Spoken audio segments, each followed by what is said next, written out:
Good afternoon from the Superbook.com Sports Desk. I'm Joe Hunk.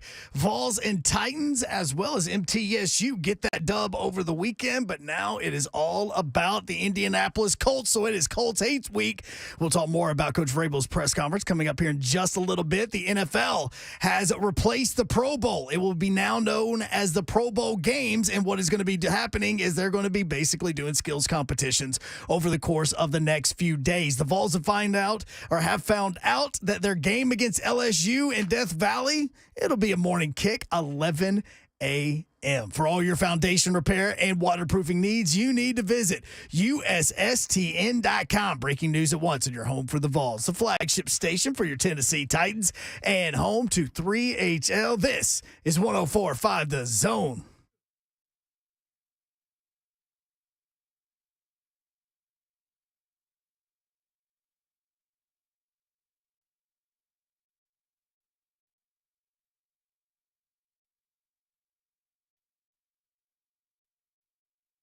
Yo, what up, Nashville? 3HL is on the air. With you, 104.5 The Zone. Beautiful day in the Music City. And there she is. She's Dawn Davenport. Hey! That's Bonk. That's Bonk. Twitch, please. Twitch, please. Twitch, please. Let's talk today. How about those Auburn Tigers? Took down Missouri. You know what? You're They're Bonk. bad. Who just, what drop is that? I had a Missouri fan tell me that he was like, "You're lucky that you didn't watch that game." I'm like, "Why?" And he goes, and I hadn't seen the highlights yet. Didn't know anything about it. I just knew Auburn won in overtime. And they're like, that thing set college football back like decades. Honestly, I'd fire both of those coaches after that game. Who do you want as Auburn coach? Let's do we want to talk about this right now? No, we got to talk about the Titans because the Titans won. Yes. The Titans won. Producer Hunt. They did. The real Titans won. Not the baby Titans. The real Titans did, though. Did you win? No, You're 0-3? Yeah, because Ryan Tannehill threw an interception over the middle on a wide open wide receiver. But, hey, we're not going to talk about it. If you give Tannehill time and he doesn't, see ghosts and get PTSD back there and all these things, that dude can pick you apart, especially when Derrick Henry's attacking the hole like he was attacking the hole against the Raiders and that run game's working, because the play fake, that play action game with Tannehill is really good. And nobody's going to get this reference except for really old football nerds. But it kind of reminds me of Tannehill's starting to remind me with the play action game of Steve DeBerg back with Kansas City a long time ago. I'll move on from that. Ron Slay, what's up? Hey. What's happening? Oh, that's the right intro. I saw Ron Slay getting the crowd hype on the Jumbotron at Tennessee this weekend. Yep. What you got there, brother? This here, brother. This right here. This is what you get when you go down under. Go down there in that bayou, and you go find your gator, and get you a hat like this one. Get a hat like this one here, and you get your gator hat. You hear me? I told you I was bringing gators back. Gators for everybody. Did I see you on social media with a pair of gators? You know what? You are correct. Like gator boots? Gator shoes. I couldn't get the boots. I had too many of it. I had to ration off. You're like Michael Douglas in Romancing the Stone. Okay. This is correct. Where he just leaves you diving into the gator-infested waters, and then the next thing you see, he's on a boat going through Manhattan. I'm on a boat. Hey. And then he just pulls his pants up to illustrate the fact that he killed that gator and made boots out of him. Yes, sir. That's what you get. I told everybody, and I told them callers that called in on Friday over there at the scoreboard, told you, if you go trash talk, you got to have a way to trash talk. And you go up there and you get the things done and you come back. And not only did I come back with a victory for us, Babsy, I came back with a victory for everybody. I'm taking orders. Y'all hit me up, DM, call me, whatever you got to do. Call the station, call Hunk. Let me know the size shoe you wear, because I'm giving out gators all week since it's a bye week. I'll take 11. I got you. 11. We'll Want get some into heels, this. Babsy? We'll get into this later because we're going to spend a lot of time on the Titans. But we sat in Section O, which is about, 4 sections over from the band. Mm-hmm. And it was so loud in Neyland that most of the time we couldn't hear the band. Now that's they're serious. right there aiming their instruments at us. That's serious. Couldn't hear.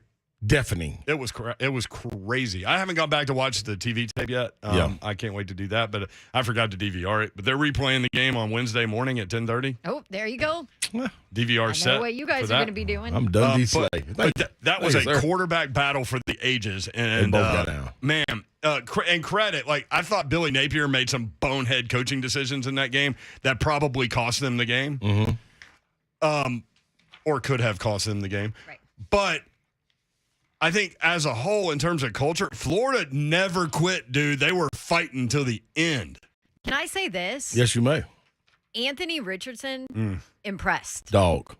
I thought. do They you finally remember turned him last loose, week? man. Dog. Well, and that's now 17 Tennessee's carries. secondary too is. But here's the difference, though. questionable, I think he's the kind of guy, if you allow him the ability to kind of pick and choose what he's doing, where he knows in his head, hey, if the pocket breaks down, I can run. Yes. Then And I you think he's give him that better freedom. in terms of watching down the field because he knows he can escape it. So the previous two games, the word around the campfire was that he re-injured the knee that he had surgically repaired over the offseason against Kentucky, and that they didn't want him to run as much because the backup quarterback, who is a transfer, is not going to be ready because he's hurt until October. So that's why they dialed him back. So only 13 carries for 28 yards in the two previous games. He ran the ball 17 times against Tennessee. Yeah, see that. Yeah, they know what it is.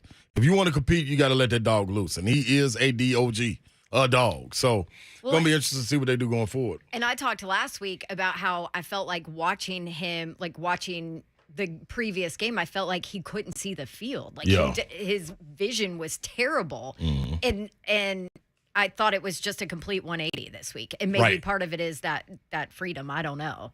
Well, I think the other part is that Tennessee's not very good at corner. Well, yes.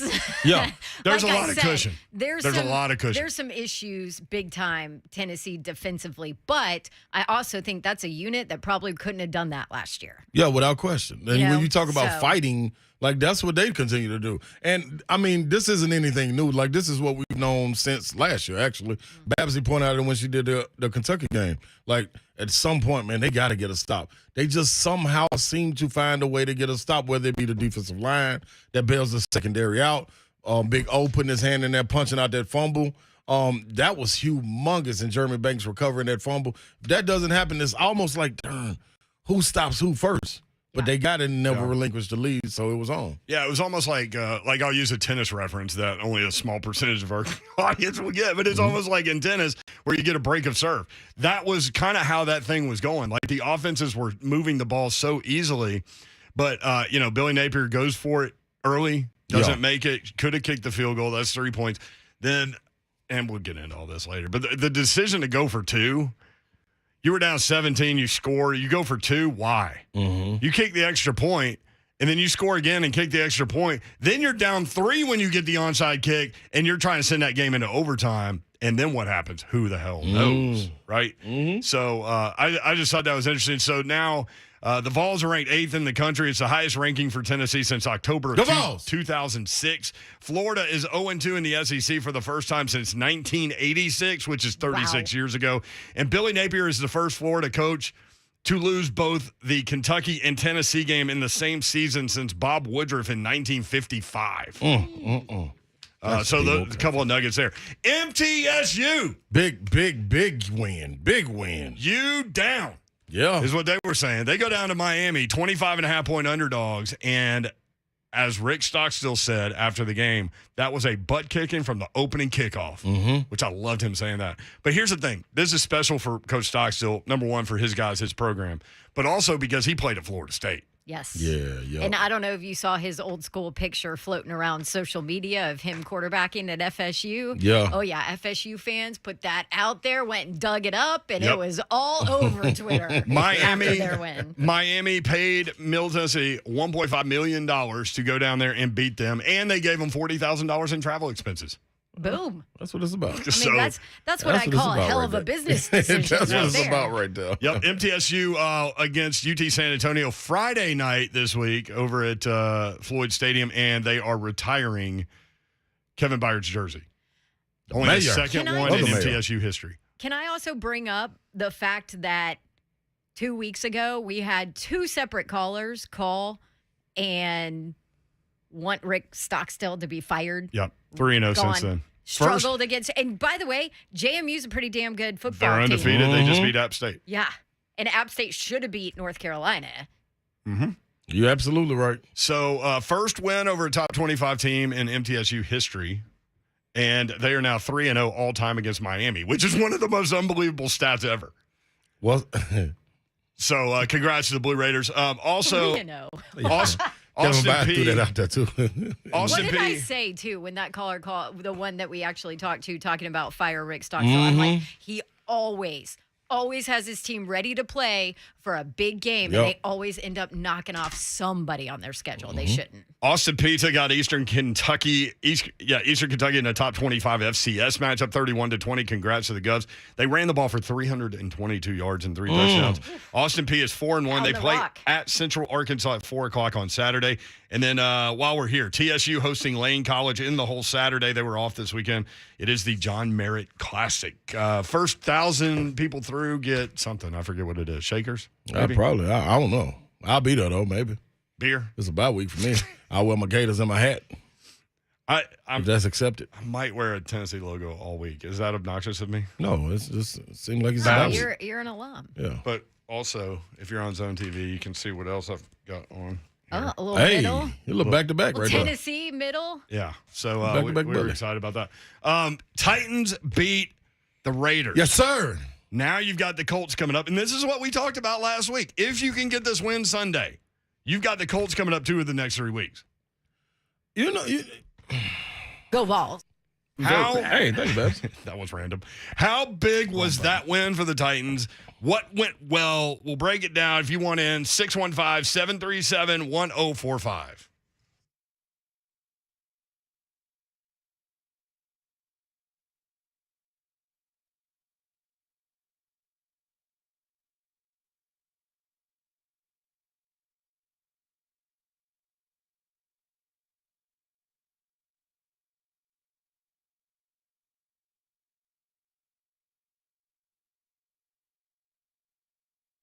Yes, it does, Coach Mack. This also deserves a hell yes, Loan Pronto. Maybe you're getting hit hard with higher costs. We all are. Higher interest rates. Yep, I feel it. Is your credit card rate going up every month? And maybe you want to wipe out that debt, especially before the holidays. Call Loan Pronto now. Let them help you do it because your home equity can rescue you.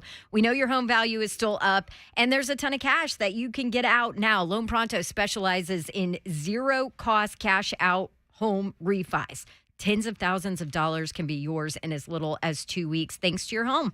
Pay off those credit cards, consolidate everything, one super low payment, and people who do this usually cut around $800 from their monthly budget. Even if your home mortgage rate goes up a little bit, it's offset by the fact that your credit card rate moves to zero. Don't wait. Call Loan Pronto. Do it now, and you could skip your next 2 house payments altogether. LoanPronto.com, 615-499-5780. That's LoanPronto.com at 615-499-5780. Equal housing lender, NMLS 1661781, subject to lender approval.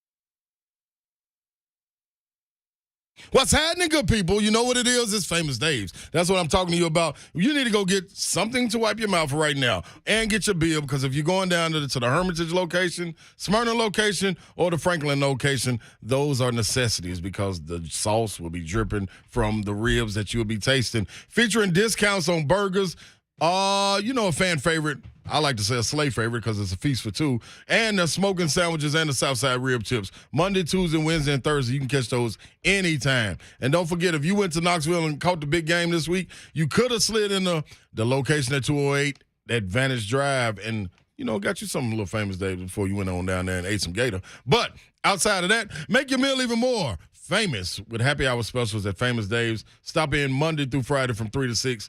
Discounts on fried pickles, cheese curds, rib tips, and more. Famous Dave's always cooking up something new. Go try the Southern Cajun shrimp boil, and I promise you that may be a goodie too. But whatever you do, make sure you got your bill, because the salsa be dripping. Famous Dave's.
Three Town 1045, the Zone, Vol Navy.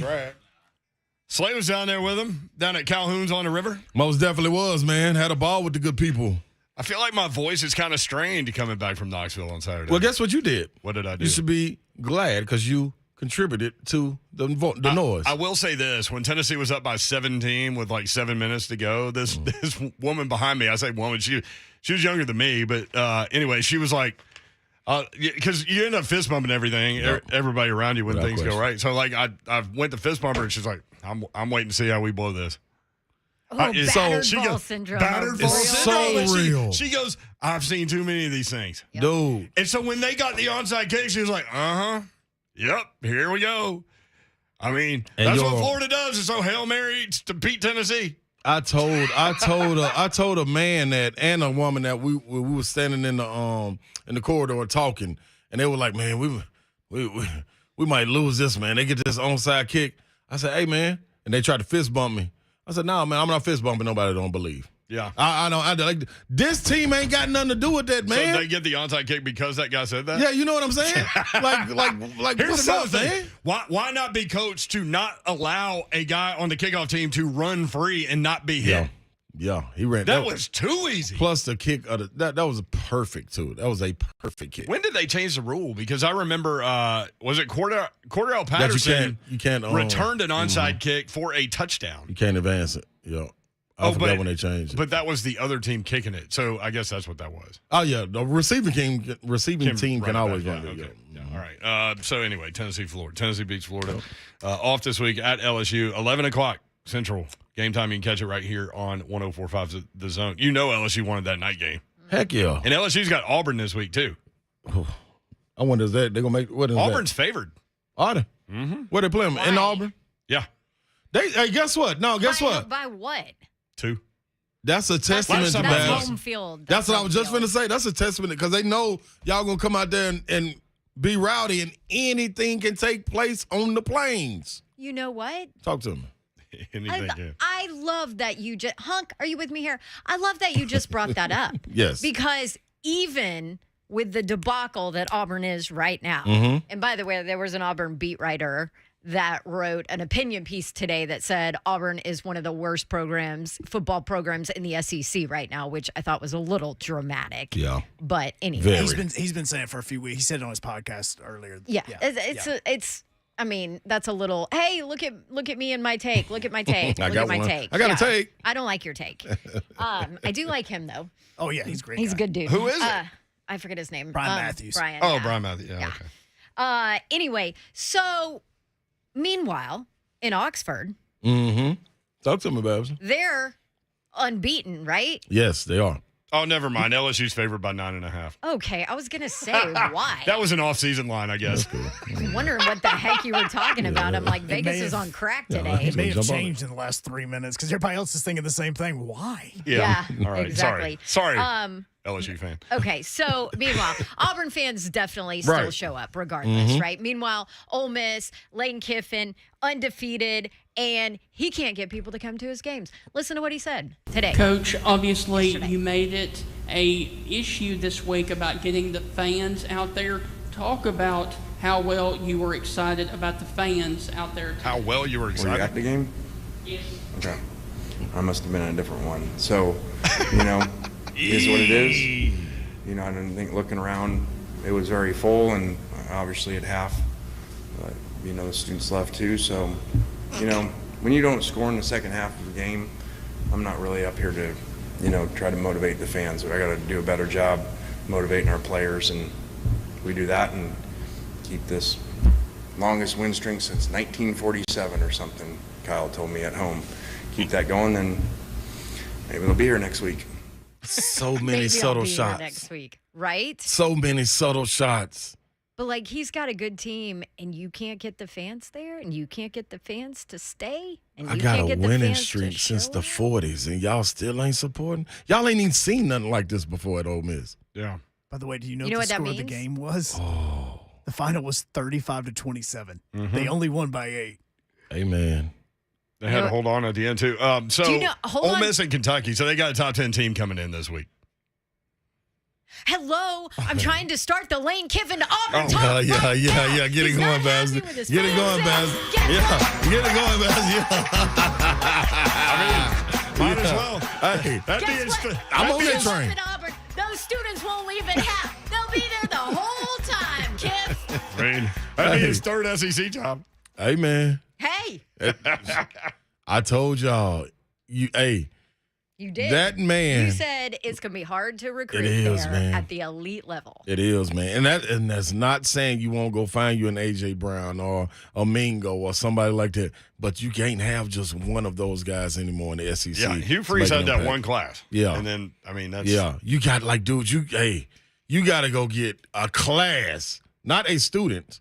You got to get the entire class to come to change the I will culture. say they've done a really good job of recruiting. There. Solid. I mean, look at the guys coming out of there Pretty good. playing in the NFL at the next level. Not enough to There's a keep their lot of coach. them. Speaking of the NFL, the Titans pick up their first win. How excited are people? Because it's interesting because they looked so good in the first half and then they held on in the second half and really had to hold on at the end. But no points again in the second half. So there are plenty of concerns out there. But the point is you get the dub. Check this out, though, Yor. Before we even dive all the way into that, Do you have an announcement? I got an You announcement. look like you had an announcement. I do. He's got his I do have- arms yeah. crossed. He's got Crocodile Dundee hat on. Ronald Sylvester Slay, you have the stage. Let me. Matter of fact, let me take my hat off because this ain't got nothing. This ain't got nothing to do with no Gators or anything. I want to give a shout out to the non-wishy-washy fans of the Titans because 2 weeks ago I said, "Hey man, when the Giants walked in here, the stadium looked like it was split. You had Giants fans and you got Titans fans. When the Raiders came in here, it was similar. Probably, I'll give it 60-40, Titans-Raiders. Okay. Now, I'm telling you this because I'm on the ground. I'm on the ground at the tailgates. I'm seeing it. I got my ear to the streets. I got my pulse on the city. I'm seeing what's going on. I'm out there hyping them up. I'm seeing who coming and cheering. I walked in there and was like, man, this don't feel right, man. When the Titans didn't score in the second half, I said, man, you know what? The Titans fans, in a sense, even though they winning, got every right to leave. Because things ain't going their way and ain't no exciting plays to keep you in your seats. Shout out to the fans that were there. Those people, those fans, and you can go and put the attic on if you want to, showed up and showed out. Fanatics. Titans fans, y'all showed up and showed out, and it showed towards the end of the game when they got 2 delay of games. That was all because of the fans. That wasn't because plays wasn't coming in quick. None of that. This is a veteran quarterback with veteran weapons out there that can go in and just line up and get it going. They could not get it going because them fans were loud. Hey, man, so I commend the Titans fans without question. Boy, y'all had a hand in that. And I guarantee every player out there understood it too. Because what I haven't seen in a minute since the playoffs was them waving their hands, telling the crowd to get, they saw after their first delay of game, oh, we got something. Let's use this on field. That was beautiful, man. Now go ahead, Yor. Thank you, Slay. You're welcome. No points, 3 first downs, and 86 yards of total offense in the second half. Yeah, that was tough. Not beautiful. You can walk out, Babsy. Then you had to withstand a 2-point play. Well, What? I mean, that was the good. That was, yeah. I mean, All right, so Terence Mitchell. I mean, so Terence Mitchell starts in front of Caleb Farley. That is a pretty big issue, big picture for 2022 moving forward. He ends up with 8 tackles, and the reason why he had 8 tackles is because he allowed 8 balls to be completed in front of him. I don't know what his PFF number was, but I mean, the 4th and 15 play deep down the field. When I think Jonathan Vilma on the television copy gave a great description of what his responsibility was there. He said, you've got deep third. There is no way you should ever get beaten with that kind of coverage there on 4th and 15. And then 4th and 10 in the end zone. He was in position there. Somehow didn't knock the ball down. I have no idea how that happened. He'll be on the sports show, Mossed. You got Mossed. Don't they come on tonight? Listen, I ain't gonna never disrespect the guy because he's out there giving his all. Yeah, for Number sure. 39, though. For sure. Hey, brother, let's get to it. I understand you had 5 days. I'm going to even give you the 4th and 15. I'm going to give you that one. 16, whatever it was, because the game's supposed to be over. That wasn't in the end zone. Hey, you know what that is? I put my shoes on. You forgot yours. Give me that ball, little man. I got this. Don't never let nobody do you like that. Don't never let nobody do you like that, It just kind of sailed by him. Like, I mean, he could have. I don't know. I'm with you. Like, you said he was right there. I don't want to disrespect him. Man, he took that ball from him. But, I mean, you're paid to make that play. That's all I'm saying. He took that ball from him. But a lot of people are like, a 50-50 ball. You saw it on social media when he was announced as a starter. People were like, wait, what? They just signed this dude. He graded out as a 58.9. That's close to my grade. I didn't even play. I think it's about 1.2, I think. Well, Mike Vrabel was asked a ton about it today, about Caleb Farley, basically what happened. You know, does he show something in practice and something else game day? Here's what Vrabel said. I mean, I think that there's been some growth there, and we're going to continue to give him opportunities and make sure that he's ready to go and that he's competing each and every week for that opportunity to play, continue to help us on special teams. And, we just all have to get comfortable in doing our jobs and making sure that we're understanding the call, we're understanding what the concept is, what it is that we're trying to get done. And whether you're playing pass rusher, you're playing an inside linebacker or corner, and just making sure that whatever that call is, that it's getting executed and that everybody's focused on doing their job. So that's a coach saying the guy's not doing his job. Right. It's not like you're talking about some rookie or something. Like, this dude has been here. Okay, Understanding the call? Understanding the call, but he also hasn't played football in 2 years. I get it, but and man. B, he hasn't played this position. I mean, now that falls on the Titans for drafting him in the first place, right? You have to know that that's what's happening coming in, and I think that part's fair. Yeah, and there, I mean, the injuries, obviously, we know his injury history. That was an issue. That's why he didn't play ball the last 2 years. And then he dealt with more injuries, and just getting him on the field has been an issue. And now when he's there, clearly from that, if you read between the lines, he doesn't know what he's doing. He doesn't know the defense. You know what that sounded like to me, Slay? What? That sounded like a college coach trying to challenge a college kid that's not given what they think he needs to give. That was really weird to hear an NFL coach say that about a player. You don't get that, man. You don't get that. That's saving grace. Only place you can find that right there is at church, at Pee Wee, and at high school. You can't really find it now except with the transfer portal in place. They got to rub your back a little bit so you don't bolt. But in the pros, be a pro. And, hey, man, and I want. Hey, I was on the train with him, and I ain't getting off. Me neither. I'm just saying, man, you got to give me something. It's though. just weird, though. You got to give us something. And you're a former athlete. Like, to me, as a non-former professional Golly. athlete, that sounds like he's challenged him away from a public setting. Now he's challenging him in a public setting because that ain't working.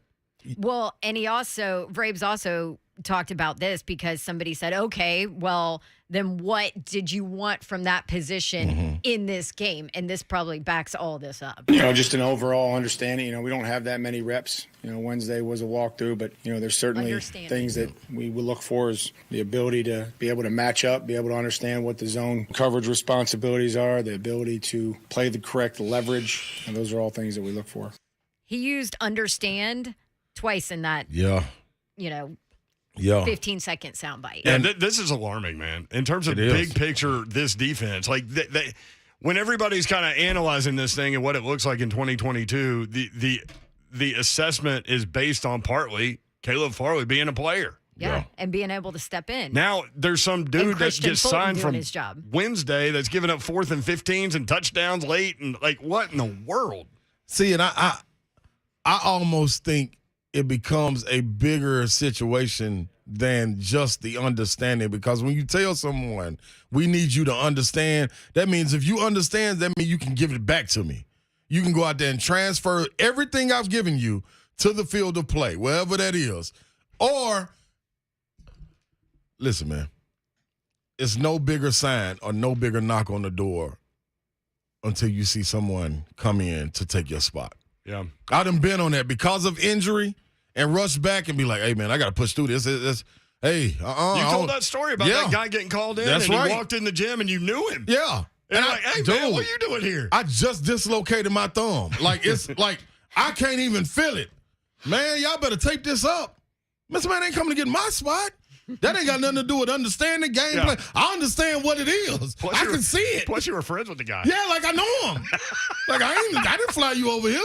Man, they just brought this man off the street, man, and started him. Yeah. Not backed him up in case you mess up. So, obviously, they're challenging Caleb Farley, right? Because he's giving up big bust plays. And this defense in general has given up big bust plays, which is a problem. But Caleb Farley's in a position now where when they throw him back out there, because they will, dude, you better play. Yeah. Or you're going somewhere else. And this is my thing on it. Zero leash. None. Yeah. Zero. And this is what I'm afraid of, Babsy. The pressure? You just named everything he hasn't played, why he hasn't played, because of the injuries, him sitting out. You lose the instinct for the game. Now, all of a sudden, it becomes a little bit of mental. Remember, he said when he was sitting in there with Robin Woods, whoever that is, Bobby Trees, Robert Woods, they were sitting in there and they were having conversations in the treatment. Robin Williams? Doing hey, you may need him. You may need Ms. Doubtfire to help you out. But you got from heaven. Yeah, exactly. Yeah. Sitting on the table and you sharing this knowledge from a veteran to get you back over the hump, that's the biggest part of it, is getting over the mental hump of it. And so now you got this setback. Darn. And I don't know if he's fragile or not, but if you put that in, that's bigger than him going out there and understanding and being able to perform if he can't even get over the mental hurdle. And I ain't even saying we there, but I think, to me, that's the next step. What happens? How do you reel them back in? I worry about the mental side of it. Yeah. And here's the other thing, like, I don't think this franchise or Mike Vrabel has the patience to have to coddle because you shouldn't have to at this level. You're grown. So that's where I get concerned with the next. No leash. Have to do your job. The mental pressure of it. Can you handle it? 615-737-1045. Tyrekus in Nashville next up on 3HL. Tyrekus, what's up? Bro, I've been sitting over here for 87 minutes waiting to get on the line, bro. Well, welcome to the party. What's happening? Well, we've only been on for 37 minutes.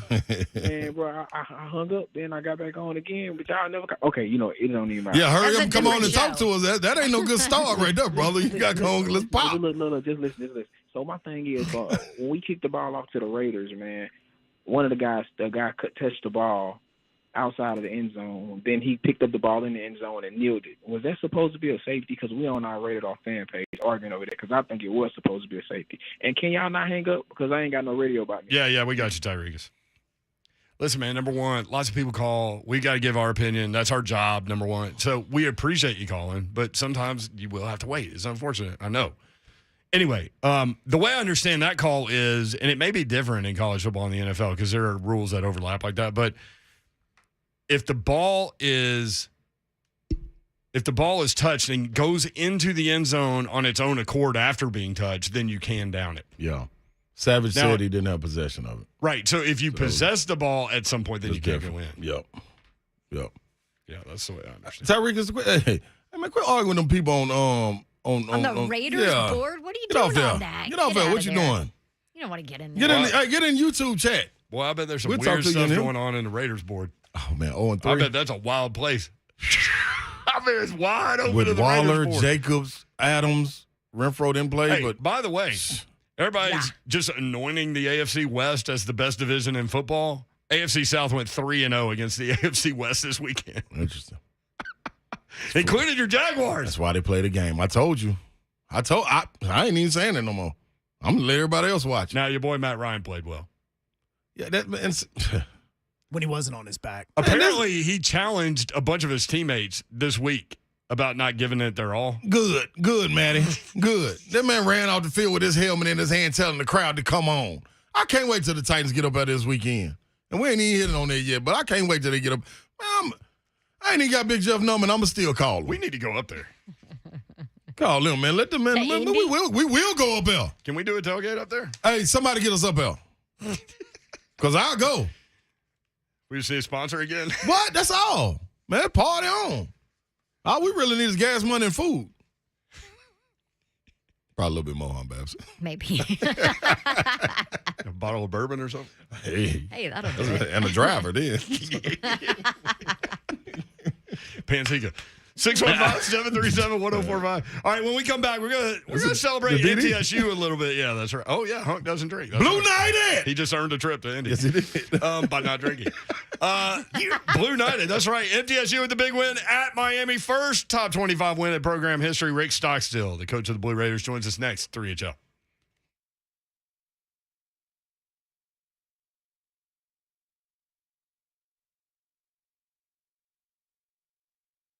My guy, Trey Hartsook, is on the line from Diggins Sturvin Landscape Supply to tell you what you need to know about getting that lawn fixed up and right this time of year. Trey, what's up?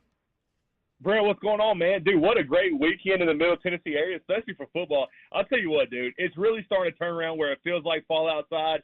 Football's here. Time to be outside hanging out. You know what time it is. It's time to overseed, airify, and get that lawn tuned in. Look no further than Dickens Turf and Landscape Supply. When you're looking for service on the equipment side of things, or if you want that great lawn, if you want to overseed, get it looking as good as it can possibly look. The PTT Proven Turfgrass technology is only available at Dickens Turf and Landscape Supply. The best seed in the Middle Tennessee area. We really believe that. Just stop in and talk to us. We love to talk about turf. It's something that we know. If you can just follow a couple easy steps, the turf plan's awesome. Whether you got 0.3 of an acre or 33 acres, we can get you what you need to have that lawn looking not so good to looking really good, really fast at Dickens Turf and Landscape Supply. Stop in and see us. Conveniently located all over Middle Tennessee. Got locations in Nashville, Cool Springs, Hendersonville, Murfreesboro, Bellevue, Brentwood, Longmore, Mount Juliet, and Franklin. Open up at 7 a.m., closing at 4:30 p.m. Monday through Friday, 8 to 12 on Saturdays. If you can't get a hold of us, check us out online, DickensSupply.com.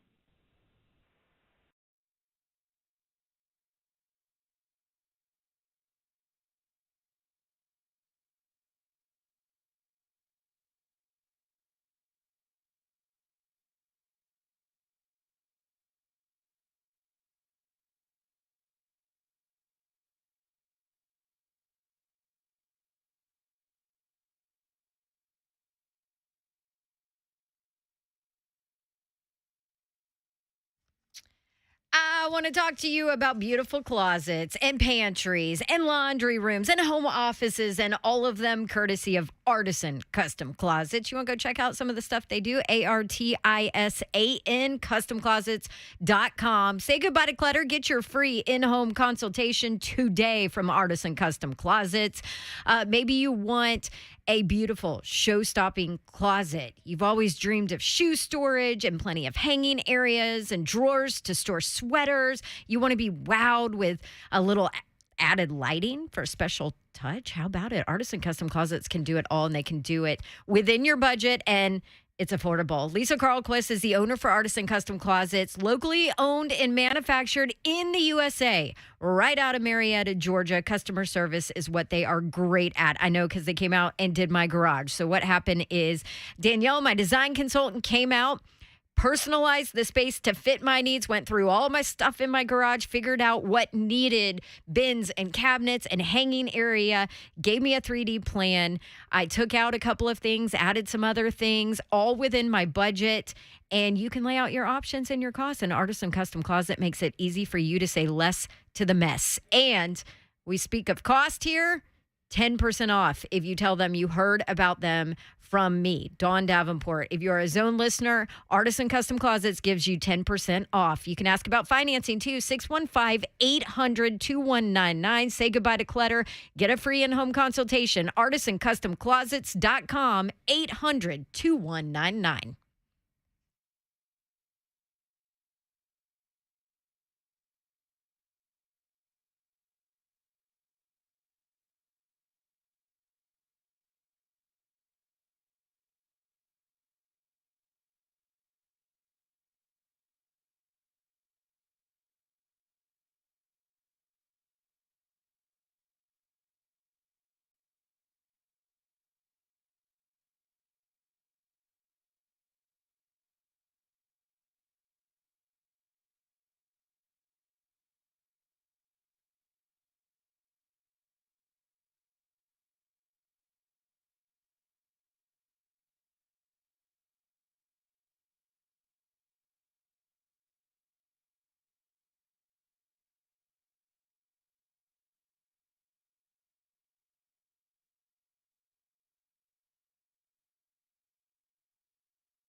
3HL 1045 The Zone. Brent Doherty, Don Davenport, Ron Slay with you.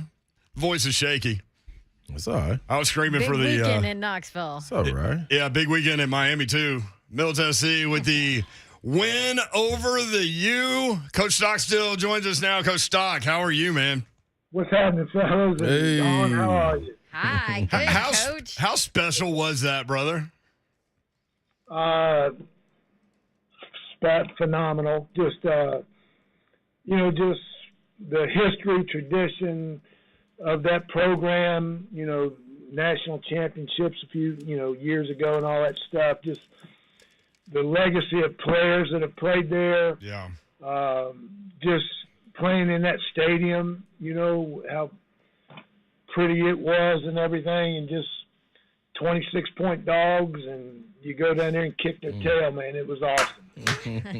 I love it. How much fun was the locker room celebrating that thing?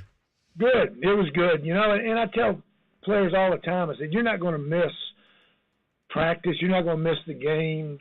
You're not going to miss the weights, all that stuff. You're going to miss the locker room. That's right. And to be able to celebrate, like they did, and, that game just, it's something they'll carry with them the rest of their lives. And they got to be the first ever team in the history of this program to beat a ranked team, and that's something that's pretty special.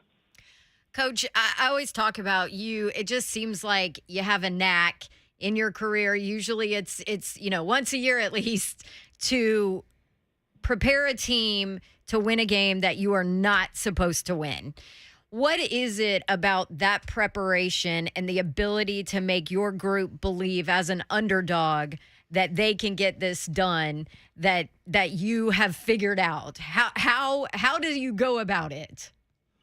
Don, I don't really, change no matter who we're playing, and I try to stay consistent. Don't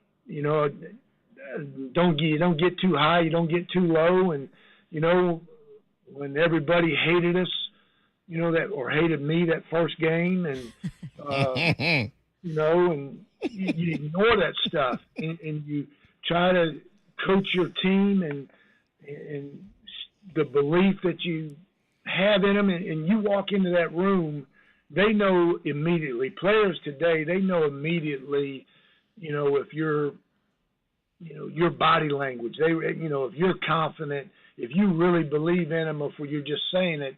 And I've always tried to, be myself and be authentic and tell them the truth. And like I told them, I said, Michael Irvin and Ray Lewis and them cats, they ain't coming out that smoke. They ain't coming out that door. So don't worry about, be confident in yourself and your teammates, and let's go down there and play and just, competed at a high level, and we prepared. We had a good week of practice, and I really believe we went down there confident that, we could play with them. And then, how we started the game just energized us and gave us that much more confidence that, we could play. I know the players were confident. I know that. hey, Coach, let me tell you something, man. Listen. Every time you come on or we run into you, I keep on commending you on stuff. I'm about to do it again. They're going to think I'm a homer in a second, but I don't even care. This is what I'm telling you. You don't sugarcoat. You don't run from it. You don't hide from it. You face it head on, and then you block it out and you go get the job done, man. You got something special when you got kids mirroring the image and the character of a coach. That's why y'all went down there and got that win, Coach. What you just addressed, they wanted you up out of here, Coach, that quick. Man, you just told him, man, don't worry about it, man. Put your shoulder pads on, strap your helmet on. Let's go down here and get these wins. And that's what y'all doing, man. I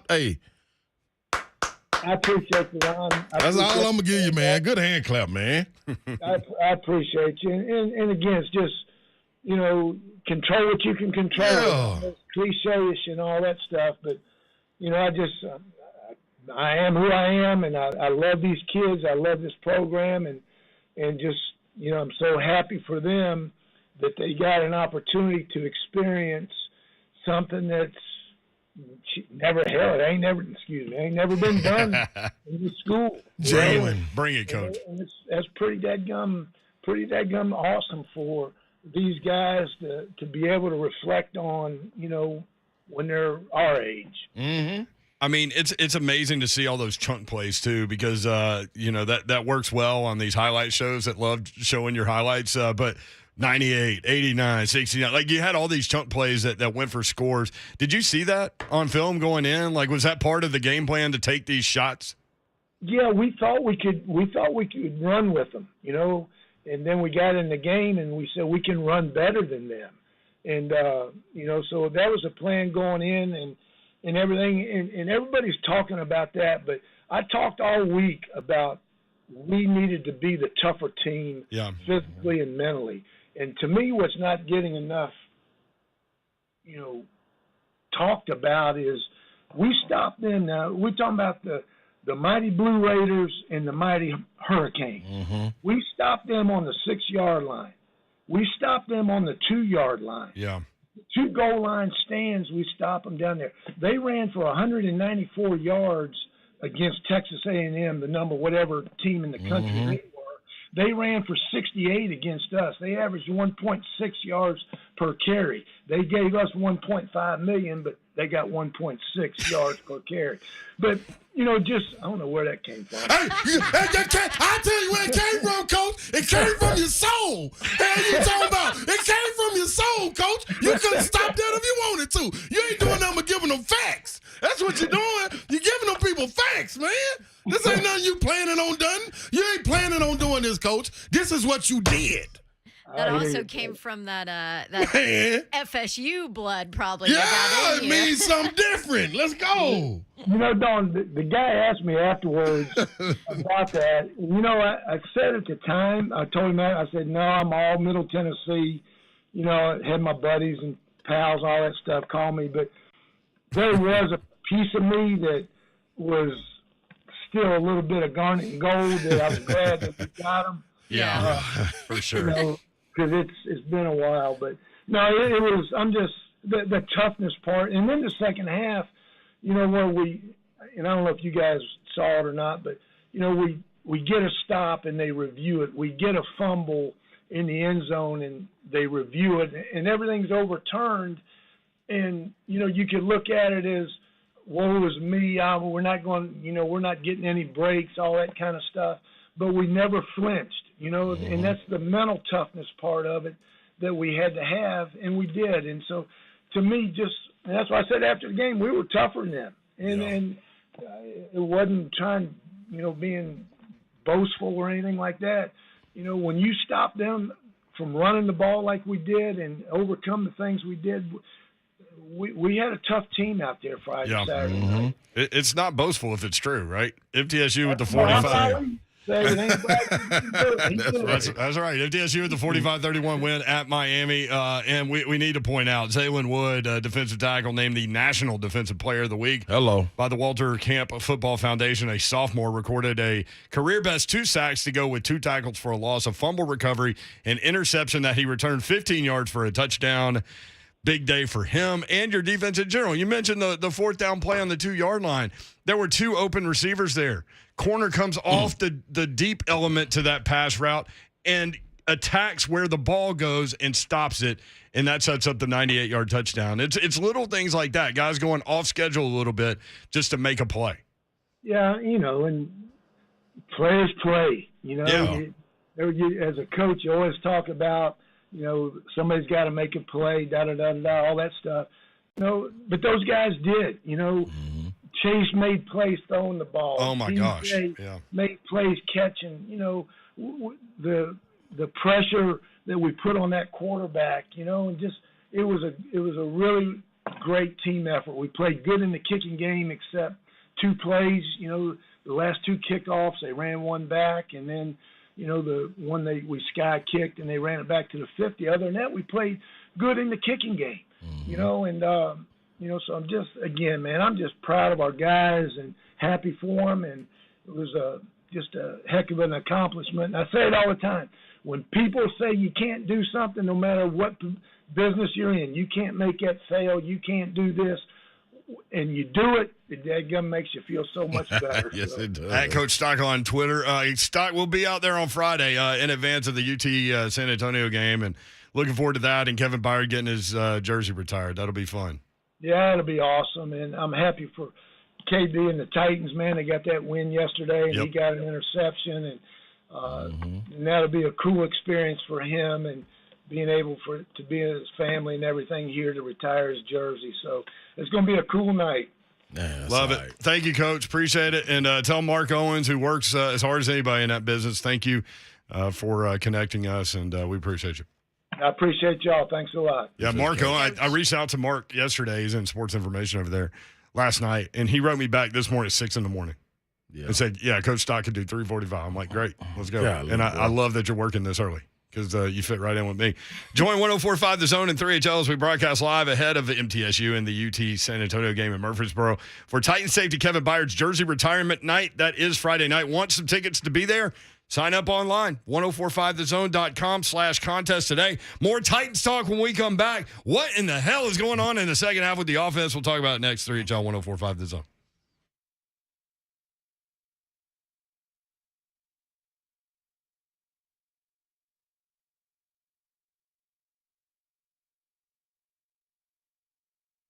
Yes, football season, man, we are up and running. And that's a good time to make sure that you have already downloaded the FanDuel, America's #1 sportsbook app.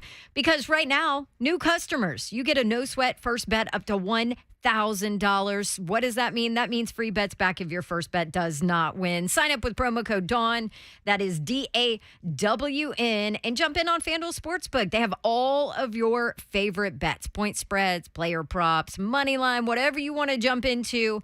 You can combine bets. You can make it a bigger payout if you win with the same game parlay. And all of this is on an app that is safe, it's secure, and it's very easy to use. You know that's the case if I'm talking about it. So sign up today. Promo code DAWN, your no sweat first bet. That is promo code DAWN. Make every moment more this season with FanDuel, an official sportsbook partner of the NFL. Now, you do have to be 21 and older and present in Tennessee. First online real money wager only. Refund issued as non-withdrawable. Free bets expires in 14 days. Restrictions apply. See terms at sportsbook.fanduel.com.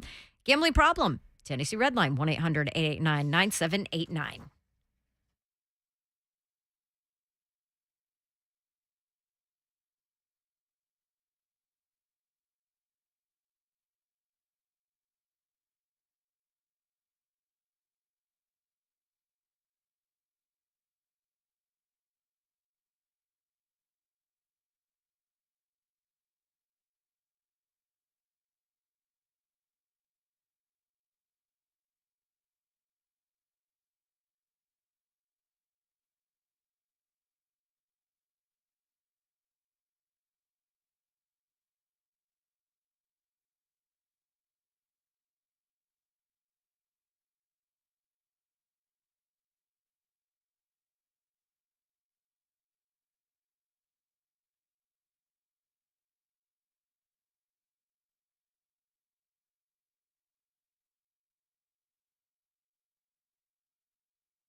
Good afternoon from the Superbook.com sports desk. I'm Joe Hunt. The Titans made some moves just a little while ago as they assigned defensive lineman Mario Edwards to the active roster from the Jacksonville Jaguars practice squad.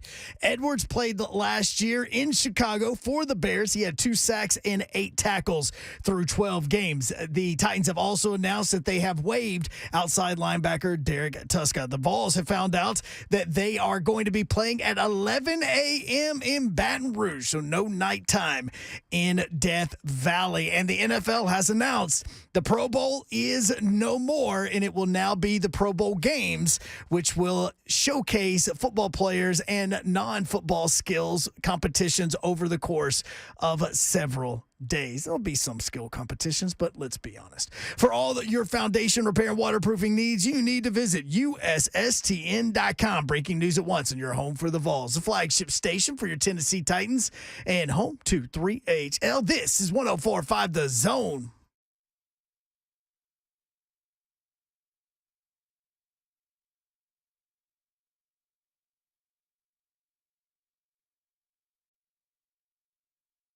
Three HL 104.5 The Zone. What up, Nashville? Brent Doherty with you. Hope you're having a great Monday.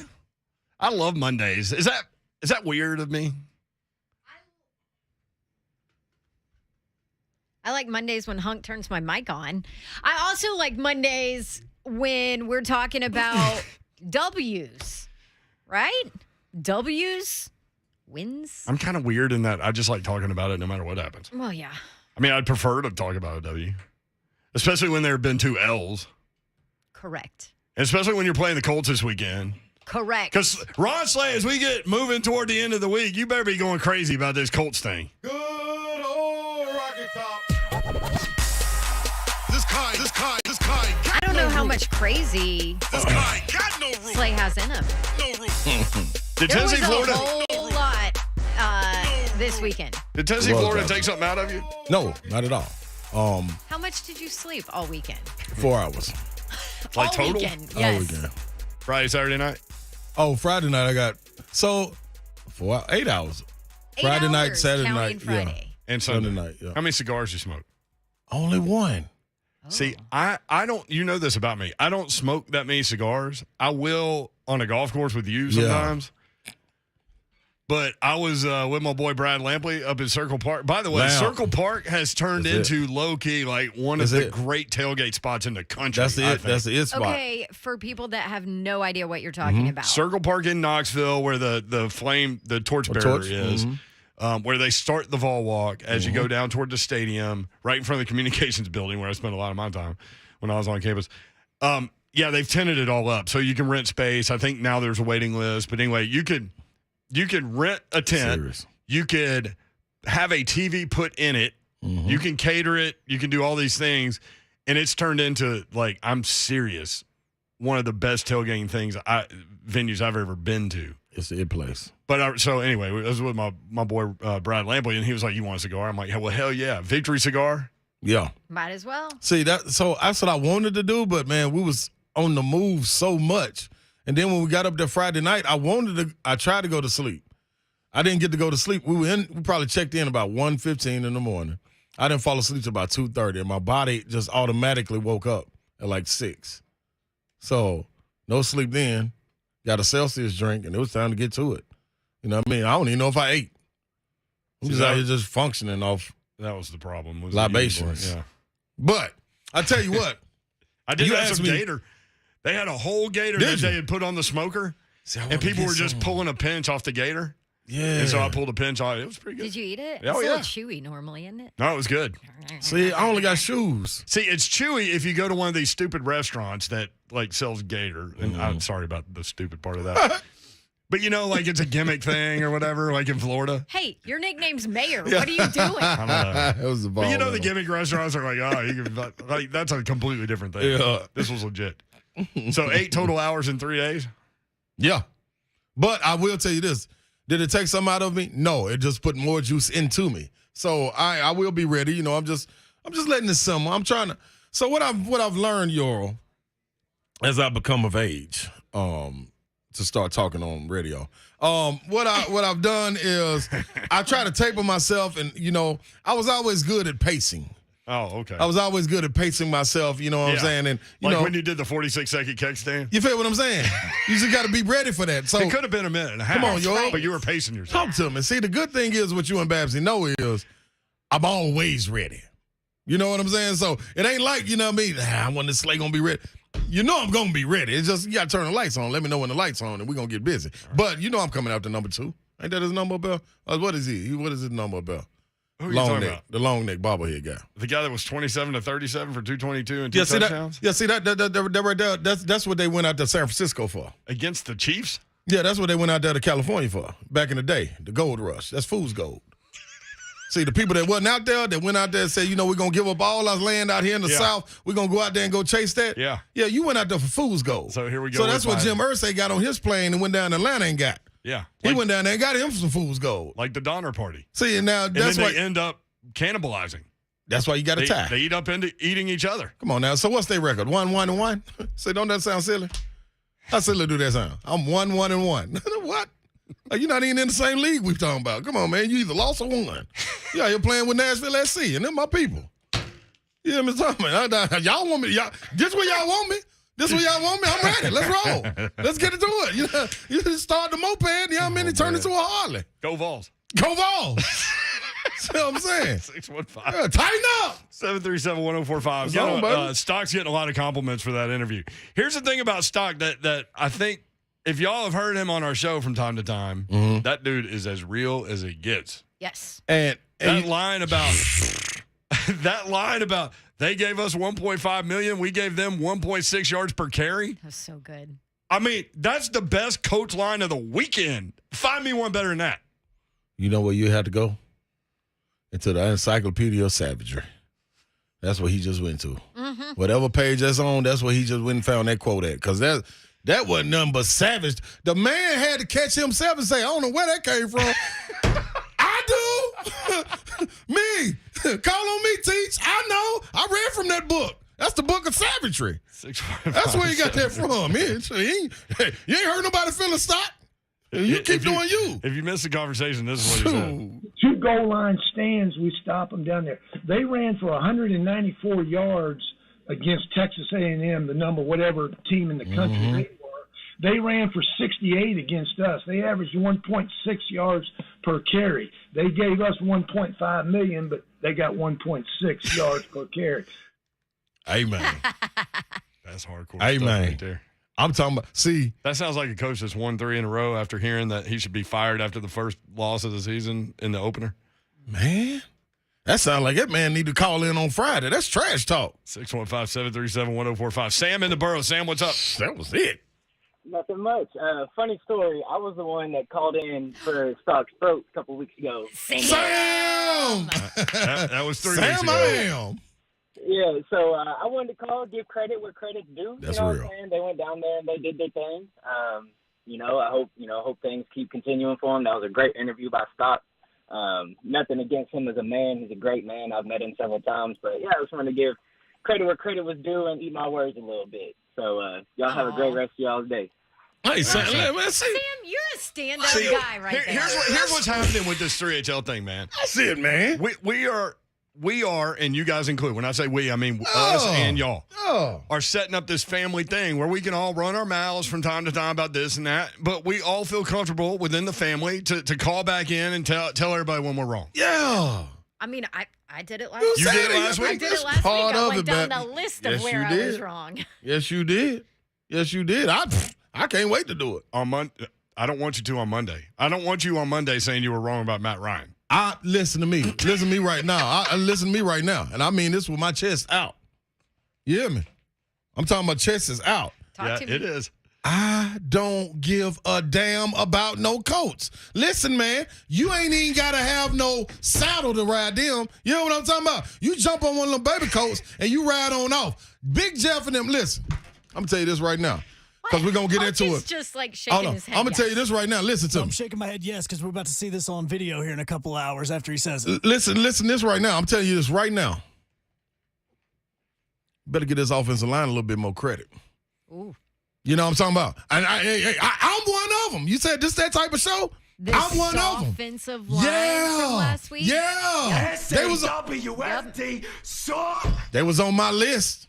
That's a great point because we haven't brought that up. They yet was today. on my list. Yep. I think they were on everybody's list. Yeah, and ever No Taylor rightfully Lewan. so.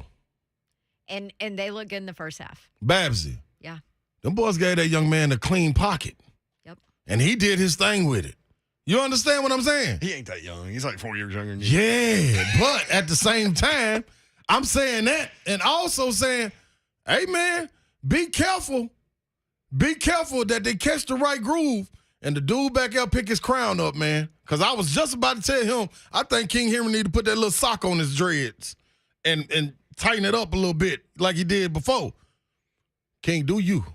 You do what you do you. Ben Jones, keep him in line. I ain't here for it. I'm just telling you, Ben Jones, keep him in line. Because Mike Vrabel came out and said, we ain't switching over that left tackle. What's our kid, Daly? What's the young man, Daly? Chuck Daly. No, Dobbit, Daly. See, you playing around. Listen, they came to play and they ain't come to play no games. You playing a game. They dead serious. You know what I'm talking about? No, Now, but I made that reference last week. I want Chuck Daly out there. I want to call this guy Chuck Daly because I want him to be a bad boy. man, listen. Daly was I like that part. way better. Yeah, hey. And he said, He had to be. we gonna stick with him. That's who's starting. He said it early in the week. We ain't had to. Well, no, Friday who's starting, Saturday who's starting. We already knew. So it was the bizarro Caleb Farley situation. That's a whole different situation. We're just talking about the That's offensive actually line. a different That's a whole different conversation. conversation right there. All right, we'll talk about all of it with the voice of the Titans, Mike Keith. Again, the offense struggling in the second half, 57-7. The Titans have been outscored in the second half. Why can't you script that first drive of the second half just like you've scripted 3 touchdown drives to start games?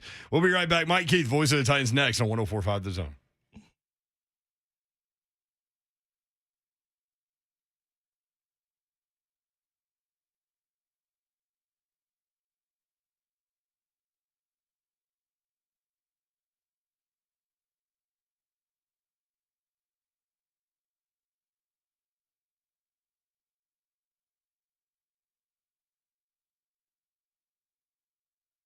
What's up, people, man? The season is here, and the season that is not only football season, but it's the season is here for you to go get you a new whip.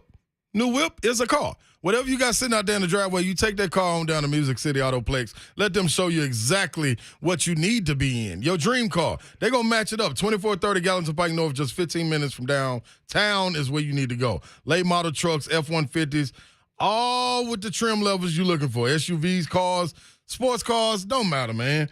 You thinking, how am I going to get some money back with this car, though? I know. Maybe it's old, maybe it's unreliable. Whatever you get on your written trade offer, they're going to put an extra $500 guaranteed on top of it. Can you beat it? Can you beat it? I doubt it. And if you think you can, go on down there and talk to them, and I guarantee you'll walk away with the car that you were looking for. And not by force, but by choice. So go on and go to the Uncommon dealership and get into your dream car. That's 2430 Gallatin Pike North, Music City Autoplex. Go get your car.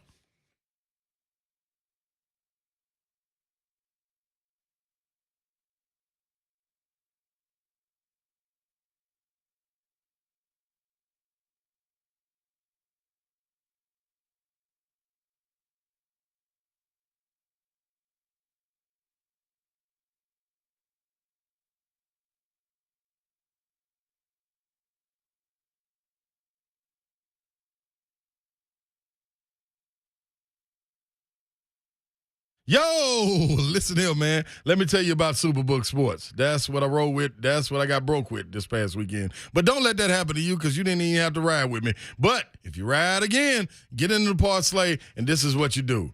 You download the Superbook Sports app or visit superbook.com and start placing your bets now. And you go get all that money. Go get everything that you deserve. They're going to give it to you. I promise you. Because you know what's going on. You can beat them, can't you? Can't you? All right, then. That's what I'm talking about. So put Vegas in the palm of your hands. Now, Superbook will also match. They're offering up to $1,000 bonus. So they're matching whatever you put up to $1,000 when you sign up, deposit, and wager in the same day. Huh? Yeah. Talking to you. Monday night, What other night to do it, man? Get on in there and bet on the game tonight, man, and see what you think. Well, you think Dallas or New York, what's going to happen? You choose. I'll let you know at the end of this show. But get in action right now with Superbook Sports. Visit superbook.com for terms and conditions. Gambling problem, call 1-800-898-9789. Book it.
3HL 104.5, the Zone Titans with the big 24-22 win over the Raiders this weekend.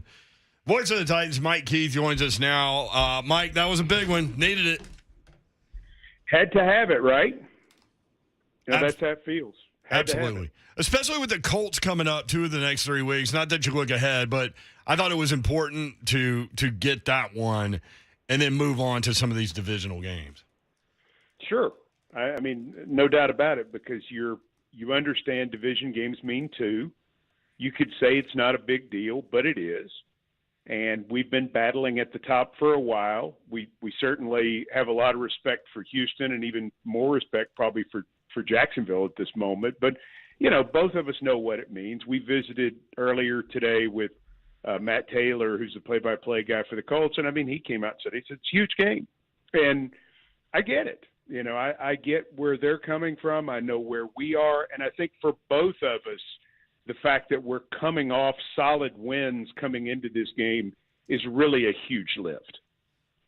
I think so, too. And it's really interesting to kind of watch the scripted first drive, right? Like 3 for 3 now. I mean, that's impressive. It is. It really is. And, the nice thing for the Titans is they were able to keep that going the whole first half. Yeah. And I think that was – it was so fun to watch whatever they chose to do had success. And then, the fact that they waited 40 minutes between offensive plays, I often wonder if that's a factor. But they certainly were not as hot in the second half. They were not nearly as sharp. But in that first half, that's one of the better halves of football I've ever seen from a Titans team in that stadium in terms of offense. It looked to me, Mike, and we were talking about this earlier, Slay brought it up, but it looked like the offensive line looked like that maybe they had been challenged a little bit, maybe internally by themselves. I don't know, but there were running lanes. They were protecting well for Tannehill. Felt like they played pretty well. They did a nice job. They had the whole week to figure out what it was going to be like together. And one of the issues for this offensive line is they just haven't worked much together. 2 of the starters are new. One of them's a rookie. And then the third starter, the left tackle, hasn't even been here a month since the Titans traded for him. So it's hard to build that continuity when you haven't been working together that long. They're not as big as what they have been in the past. That's another change. And so you're having to adjust. You're having to adjust some of your expectations, some of your play calls, some of your overall personnel groupings. All of those things, there have been adjustments. And that's been, I think, one of the big challenges for everybody involved is realizing that you're not just saying it's different, it is vastly different. It's interesting, too, in the run game because I think the decision to try to get the ball to Derrick Henry in the pass game opened up so many other things. Sure. I mean, it's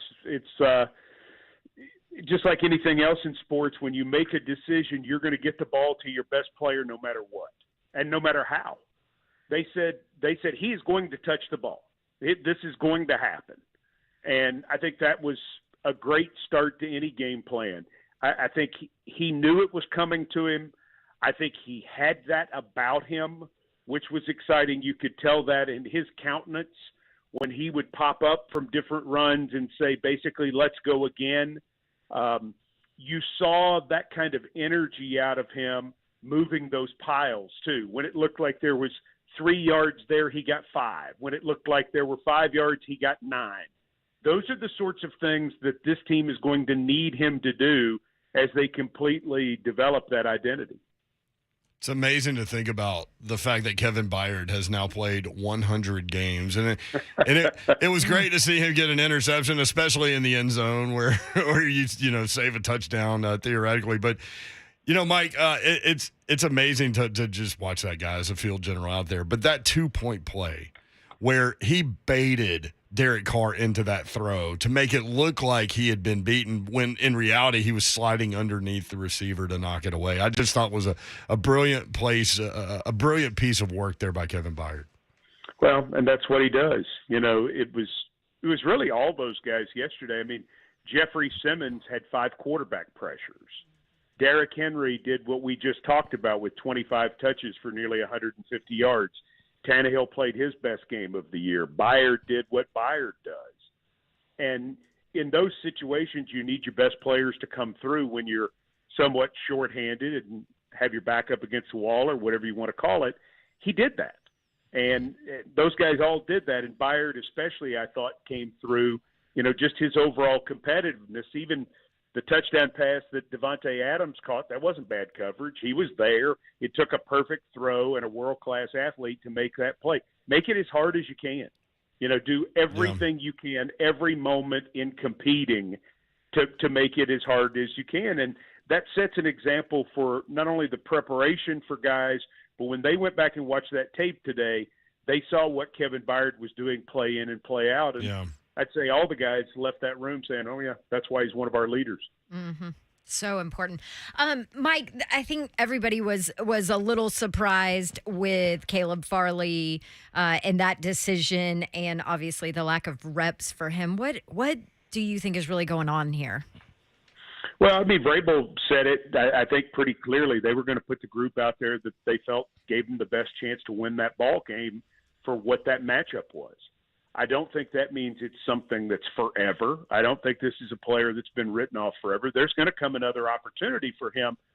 But, he came out of the Buffalo game, Dawn. They took him out of that game when they were having issues. And, you take a player out because he's not giving you what's expected. I don't think they're down on him as a human being. I don't think there's anything there from a standpoint that they've quit on him or anything like that. I think he's being challenged to play to his fullest. And we've seen it at different points with Caleb. He's got some spectacular talents. He just has to become more consistent. That the inconsistency is the part of it that you can't have at that position. Because listen, you're going to have things go wrong. You're going to lose some. It doesn't make you a bad player back there. The advantage is to the offense. It's just you can't consistently not be where you're supposed to and not be in a position to make a play when those situations come around. You need to win some. And I think that's the challenge for any young defensive back in this league, especially when it goes wrong, is that you've got to be able to put the losses behind you quickly and come back and find a way to win some. And Slay and I kind of talked about the mental aspect of that being challenged. Obviously, this is the NFL. It's a business. You have to be a pro. But there are some players that maybe, this is kind of it or not. Mm-hmm. How does he handle it mentally, being challenged and all that? How do you think, spending time with him, how do you think he will handle the mental aspect of this? Well, he says all the right things, that's for sure. He's a great kid. He's a bright kid. I don't think there's any doubt that his heart's in it, that he cares about it. Some guys, you immediately read their heart's not in it, that it's just not important enough. I don't think there's any question it's important enough to Caleb.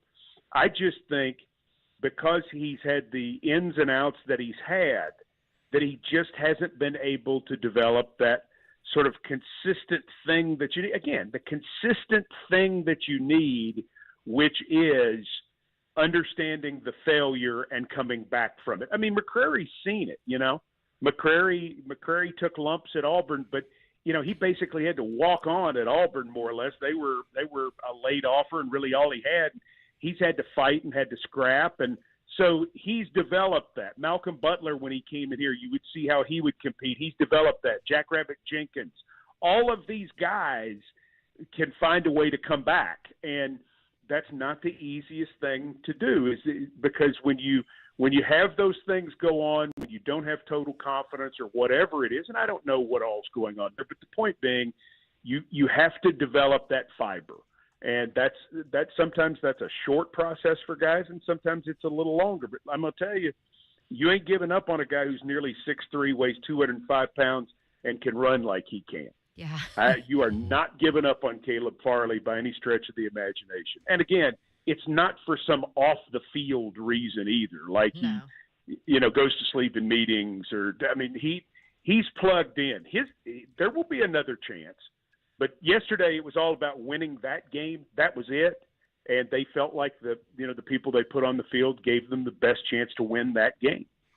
I think when Mike Keefe joined us Mike, Terence Mitchell, young man that's been around the league, got a veteran status. We heard Kevin Byard on Ramon and Will earlier today said, hey, even I got in that game, like you just said about Devontae Adams making that catch on him. But Terence Mitchell, man, if he's in this spot, he's going to be able to go up against guys like Mac Hollins when you take the number one receiver away, and they try to exploit that matchup. He's a guy you believe that can bounce back. I don't know much about his background. That's why I'm asking you. Well, I mean, he's played the league for 9 years. Right. This is his 9th year in the league. We saw him in Houston. I don't know him. Mm-hmm. So I haven't met Terence Mitchell Yeah, yet. okay. He's just been here for 6 days. Yeah. Which is one of the great challenges of this. I just think for the style of coverage they were going to play, with some double team moves and some different things that they were going to do, they made the choice that was the decision that was best for the Oakland game. The Oakland game. Here I go. I made it. I almost made it. I was setting you up, baby. We didn't even correct you, though. Like, we didn't correct you. It just rolled off the tongue. The Las Vegas game. See, all of us get got, right? Oh, there it is. Yeah, Mike. How will I bounce back? There you go. I think when they get back on the practice field this week, Ron, I think they'll be competing.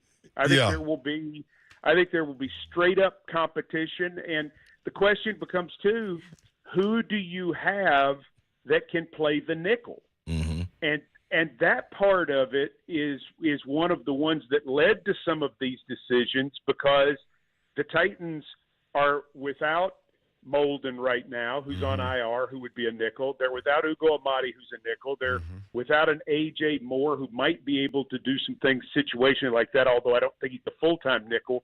But they're without some guys that can play it. Yeah. And so that points to a lot of mixing and matching at other spots. We'll see. Yeah. We will see. And they may go get somebody else. Who knows? I mean, they went and got another pass rusher today.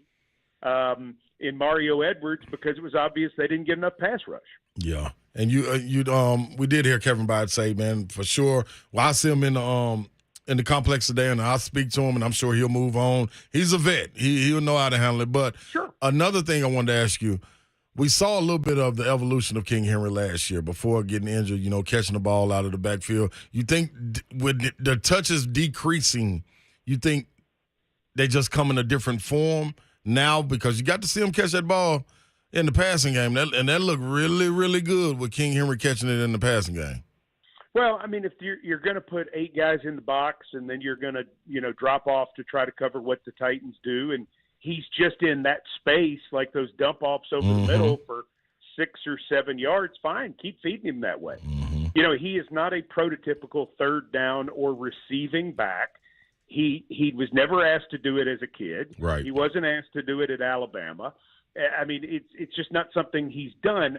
I mean, he does not look just beautiful and natural catching the ball. He's worked at it to become as good at it as he is. But in certain ways, the fact that you've got Dontrell Hilliard for third downs, and that was a big lift to have him back yesterday. But, I mean, if you got to throw it to him, throw it to him. That's what I think they're saying. They're saying, and listen, Tannehill ran more yesterday. They ran Burks on a reverse. Robert Woods has been known to run an end around in his career. I think you're going to see them try to come up with different things, not necessarily gadgets, but just using as many of the weapons as they possibly can. I mean, they tried to use a Conquo in that way in the opener on a 3rd and 1. It didn't work, but you're trying to take advantage of some of those matchups and maybe surprise them, get a little something that's happened. We certainly saw Delaney Walker do that when he was here. We saw Jonnu Smith take a pitch in the backfield or run a reverse. I mean, there are a lot of different ways to skin that cat, and I think that's what they're going to do. Mike Keith, voice of the Titans, with us. Titans at Colts coming up this weekend, and shamefully, we were lobbying for someone to call in and sponsor a trip for me and Slay, and perhaps Dawn if she wants to go. She's really busy on the weekend, but to go do some sort of tailgate in Indianapolis. Mike, are there things that the Titans are doing for fans that are headed to Indy this weekend? Yes, because as you know, a lot of people make the trip. A lot of people. Yep. It's an easy so. one, So we're doing the Titans Road Rally weekend, and it's presented by Old Smoky Distillery. We've got a Saturday night pep rally at 16-Bit Bar and Arcade in Indianapolis from 7 to 10 p.m. Eastern. And then on Sunday, we're encouraging Titans fans to gather at Lucas Oil Stadium at the Heirloom at Lucas Oil Stadium, 10 a.m. to 12:30 Eastern. And the first 100 fans of legal drinking age will receive 2 free Bud Light cans, cheerleaders, T-Rack, the whole thing. Saturday night, we want you to be with us. Sunday, we want you to be with us. We want all of Two-Tone Blue Nation to be together and ready to go in Indianapolis, because you can always hear the Titans fans at Lucas Oil Stadium, always. It's been a tradition dating back to that first playoff game we played in Indianapolis. I guess we haven't played them in the playoffs since. So the only playoff game we played in Indianapolis on January 16, 2000, when we knocked them off in a thriller. That's when that's where Eddie George was running down the field looking at the Jumbotron as a rearview mirror to make sure that he didn't get caught from behind. That's right. True. It's a true story. 68 yards, one of my favorite plays ever in Titans history. That sounds like a part I need Mickey to was in Mickey was in the bathroom, but that's okay. That's another story. Man. I nearly cried. Hey man, that's all right right there. You two Bud Lights and a cheerleader and T-Rack. He's still on that. He hasn't not gotten to the story. necessarily. Well, sort of like that, Ron. He didn't frame it very well, but no, it was framed differently than I framed it. Oh, okay. Hey, Road Mike. Rally weekend promises to be a lot of fun. And for more information, go to Tennessee Titans. Mike, when you win, hey, you hear what you want to hear when you win, Mike. right. That's all I'm saying. yeah, Slay's got different info at ronslay.com. It's a lot better than last Tuesday. I'll tell you that. That's it. That's all. Mike Vrabel Show coming up tonight at 6 o'clock, and we appreciate the time.Ike Keith. Great to be with you guys. Thanks. There it is. A big weekend in Indy, man. Man, That makes me even want to go even more. Hey. You need a DD. Yeah. You could have two Bud Lights and a cigar and a cheerleader. Man, and a T-Rack. Yeah, make sure you don't listen. I'm a dinosaur guy. I love Jurassic Park. One of my favorite movies ever made. The whole series. Isn't he a raccoon, though? Oh, yeah. I just turned that man into a dinosaur. Titans phone calls next on 104.5 The Zone.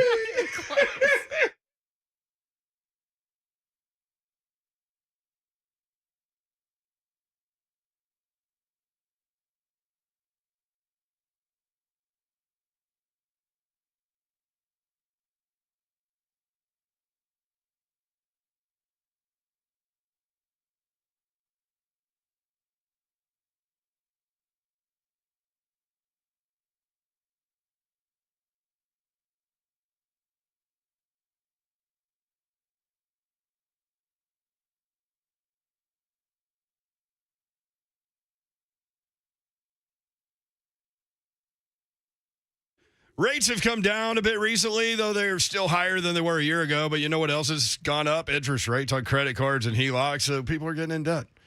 That's why you need a trusted local advisor from Accurate Mortgage to help guide you through this crazy market for your home purchase or your refinance.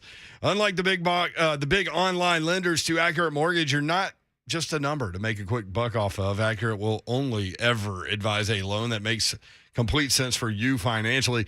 Even though rates may be higher than your current mortgage, a cash-out refi might be able to save you money every month by getting rid of your higher interest rate consumer debts. Don't let the savings in your wallet and don't lose the savings in your wallet to the interest rate in your head. Adam in Nashville, able to pay off all of his consumer debt, credit cards, auto loans, personal loans, and refi from 15-year into a 30-year. He saved $1,100 per month over what he was spending before budgetarily. So now he's debt-free except for the house with $1,100 extra in his pocket at the end of the month. So if you're looking to purchase a home, do a cash-out refi to renovate your current home, or pay off high-interest credit card debt, let the loan advisors at Accurate Mortgage help you find the right loan solution for you. Visit Accurate Mortgage today, AccurateMTG.com. Accurate Mortgage Group, a division of Acopia LLC, is an equalizing lender, NMLS number 4664.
3HL 104.5, The Zone.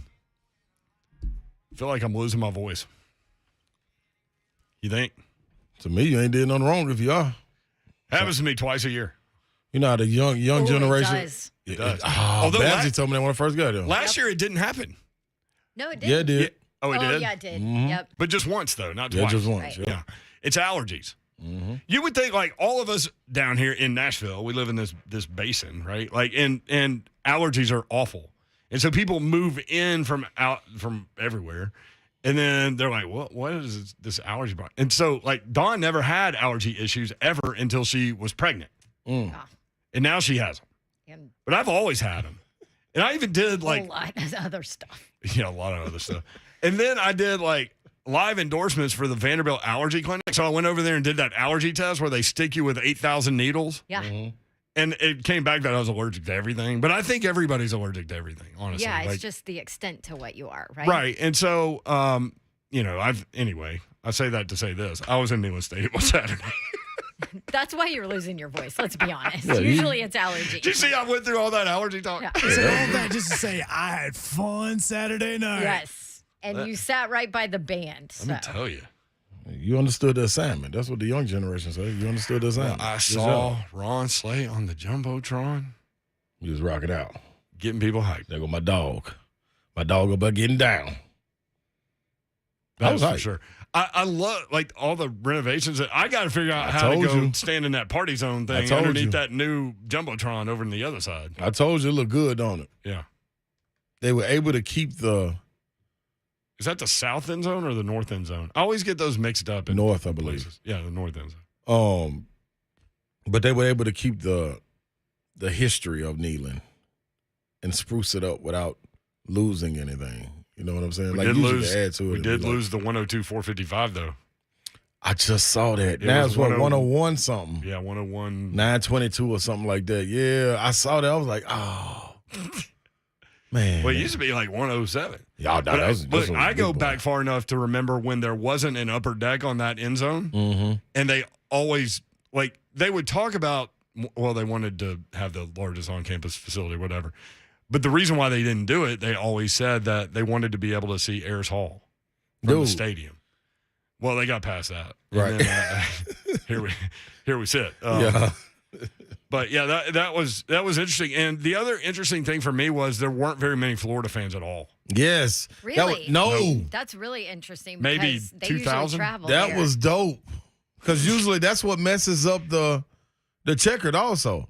You always see a sprinkle of whatever team you play in their colors.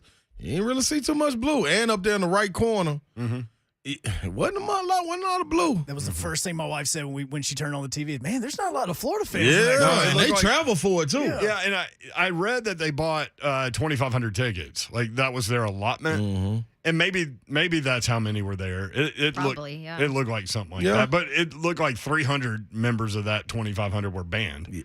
That too. You know? Mm-hmm. But I thought it was funny that when Tennessee picked off the last pass, number one, that was a great call to send pressure on that play. So many times you see on these Hail Marys that everybody just sends everybody into the end zone, then you see a batted ball and get tipped up and score. Right. Like you saw it with Appalachian State. Yep. Tennessee brought pressure. They blitzed two linebackers, and so he didn't have time to allow. And here's the thing: like, why not bring the linebackers? He's not looking for anything 20 yards in the middle of the field, I hope not. right? So bring the linebackers because he needs time to allow the routes to get down the field. Yep. So I thought that was a great call. But when Haddon intercepted the pass, did you notice what the Tennessee players did? After the game was over, they went running. They didn't go running to the band, which they normally did, and a lot of them went to the middle of the field or whatever. But a big portion of the Tennessee players went to the section where the Tennessee recruits were. Yeah. It's a good And understanding. there were 11 5-star players at that game. Oh, wow. Yeah, buddy. The Vol That's a walk good was one to be at. Yeah, the buddy. Vol walk was bigger than I've seen in Mm-hmm. years. And now Tennessee's ranked as high as they've been since You know, October I've of never seen a 2006. ball walk. Did you see this one? No? Still You were didn't? close to it if you were at Circle Park. No, but I didn't get to make it to the. Oh, you were at Calhoun. I was at what's the name? Yep. We need to move that broadcast We do. to the Circle torchbearer. Park. To the torchbearer. Right there at the torch. Yep. Yeah. Ooh. That might be a little dangerous. Boy, I would lose my. Yeah, that might be a little dangerous. Bowling Do you- beyond his own there. Man, do you know see that'll be dumb. Yeah. Reason being, because I'd be done something dumb. Like I climbed the torch-bearer with the bill or something. Like something just off the like. Put it out. That'd just be Like- silly. Like Tony V. I just need to not You get know, arrested. and see, yeah, Just trying to that not get energy, arrested. yeah. Do you know how many Tennessee fans, when they saw Tony Vitello, if you didn't see, said, like, his big quote was, "My goal Saturday is to not get arrested." Yeah. You know how many Tennessee fans can relate to that? Yes. And Tony was live down there, too. And how many spouses of Tennessee fans looked at their significant other and be like, yeah, listen to this man. Hey, he telling the truth. Just telling the truth. You know what also I took from that game at the end? What I loved? Al said the same thing when we went back to the tailgate. Al Wilson? Yeah, Al Wilson. What I loved most about this, the fans didn't storm the field. Mm-hmm. He said, act like this is what we're supposed to be doing. And he's exactly right. Like I was telling the person that was down there at the tailgate, a fan, he was like, man, I want Florida to go through exactly what we went through. Like, let them find the coach, this, that, and the other. And I said, man, but ain't this so much better, though? Like when teams coming in top 25, we top 25, and it's a showdown. Yeah. Like, I mean, like I want everybody, I do want people to feel that. Like, but at the same time, I wouldn't mind for Alabama to go through it. I wouldn't mind, but it's just so much better when you're the best, they're the best, and we get your best, and let's go. Let's see who wins. I also liked Heupel on the field when the entire crowd started doing the Gator jump. That was big time. When they were up by 17. Mm-hmm. And he went out to the numbers with his play sheet, motioning for people to stop doing that. Mm-hmm. I thought that's a guy that feels comfortable now doing what he's doing. You know what I mean? Yeah, but guess what? Me as the player, I feel you all right. You ain't talking about nothing, though. Man, Gator chomp this thing down. We'll be right back. 3HL 1045 The Zone.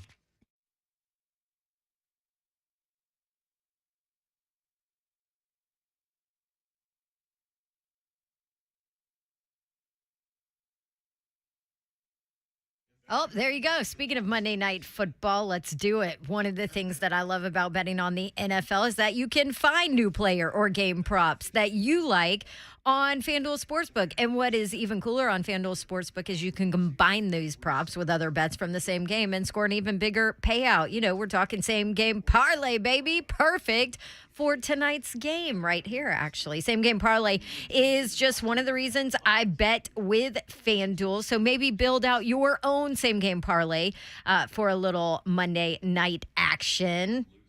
Add in there a little Saquon to score on an anytime touchdown as one of them. Super easy to do. And if you go to the app, it's actually super easy to go pick one that somebody else has already created. If you don't really want to get into it, don't worry. It's all right there. Easy to register, easy to deposit, easy to find that bet or your bet. And there is no feeling like nailing a same game parlay bet. Lock in your bet today. FanDuel Sportsbook. Get $150 in free bets, win or lose. Promo code DAWN. That is promo code DAWN. Make every moment more with FanDuel, official sports partner of the NFL. 21 and older and present in Tennessee. You got to be. First online real money wager only. $10 first deposit required. Bonus issued as non-withdrawable free bets. Expire 14 days after receipt. Restrictions apply. Terms at sportsbook.fanduel.com. Gambling problem? Tennessee Redline is 1-800-889-9789.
Good evening from the Superbook.com sports desk. I'm Joe Hunk. The Titans have made some moves after yesterday's game. First move is signing defensive lineman Mario Edwards from the Jacksonville Jaguars practice squad. Now, Edwards played for Chicago last year, had 2 sacks and 8 tackles in the 12 games that he played. The Titans have also announced that they will waive outside linebacker Derek Tuska, who played in 17 snaps on Sunday. Now, as far as some other news that's developing as we speak, Myles Garrett, the defensive end for the Cleveland Browns, he was in a single car accident Monday afternoon, which is just a little while ago. And right now the team is saying that he has non-life threatening injuries. And the Atlanta Braves start a 3-game series against the Washington Nationals before coming back home to take on the Mets this weekend. First pitch is going to be at 6:05. And right now the Braves are still a game and a half behind the Mets. For all your foundation repair and waterproofing needs, you need to visit USSTN.com. Breaking news at once on your home for the Vols, the flagship station for your Tennessee Titans, and home to 3HL. This is 104.5 The Zone.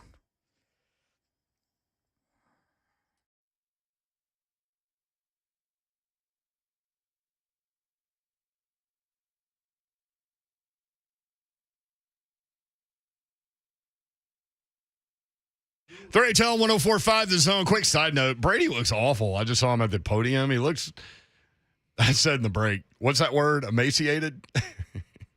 Well, hey, he's going through some marital problems. Give him a break. Yeah. You get skinny when that happens. Yeah, Get rough on the brother. No sleep, no food. I mean, he's got those $200 pajamas.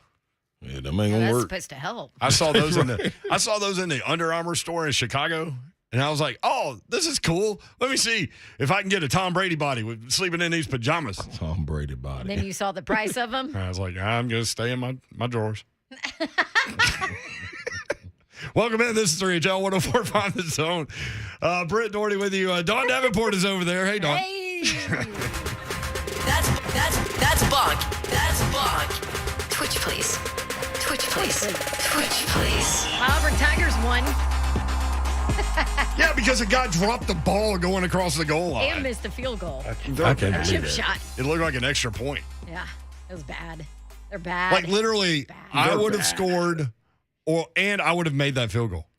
Like, these are things that, like, if I can do something on the field, then something's really wrong. Mm-hmm. Yeah. But that's all right. Yeah, they did win, though. That's right. Win and move on. That's right. 3HL Happy Hour reset. Very true. 3HL Happy Hour headline is presented by Kickstand Cocktails, Real Spirits, Crushable Spice. The big headline, of course, the Titans pick up their first win. 24-22 over the Raiders, speaking of surviving and advancing. And 2-point play, Kevin Byard made the play. And, I mean, were y'all just expecting them to go down and score and get the 2-point play? I'm honestly no. You weren't? No, I just feel like people that follow Tennessee always expect that to happen. And I know you're against that. You know I am. But I've just seen it so many times that it's just natural to creep into your ecosystem. You know what I expect?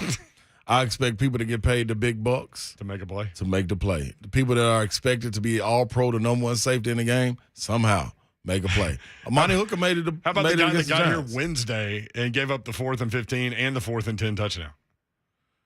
Yeah, he don't get the big bucks, though. He does a lot of bouncing around. He's a Band-Aid. Why did they not go at him on the 2-point play?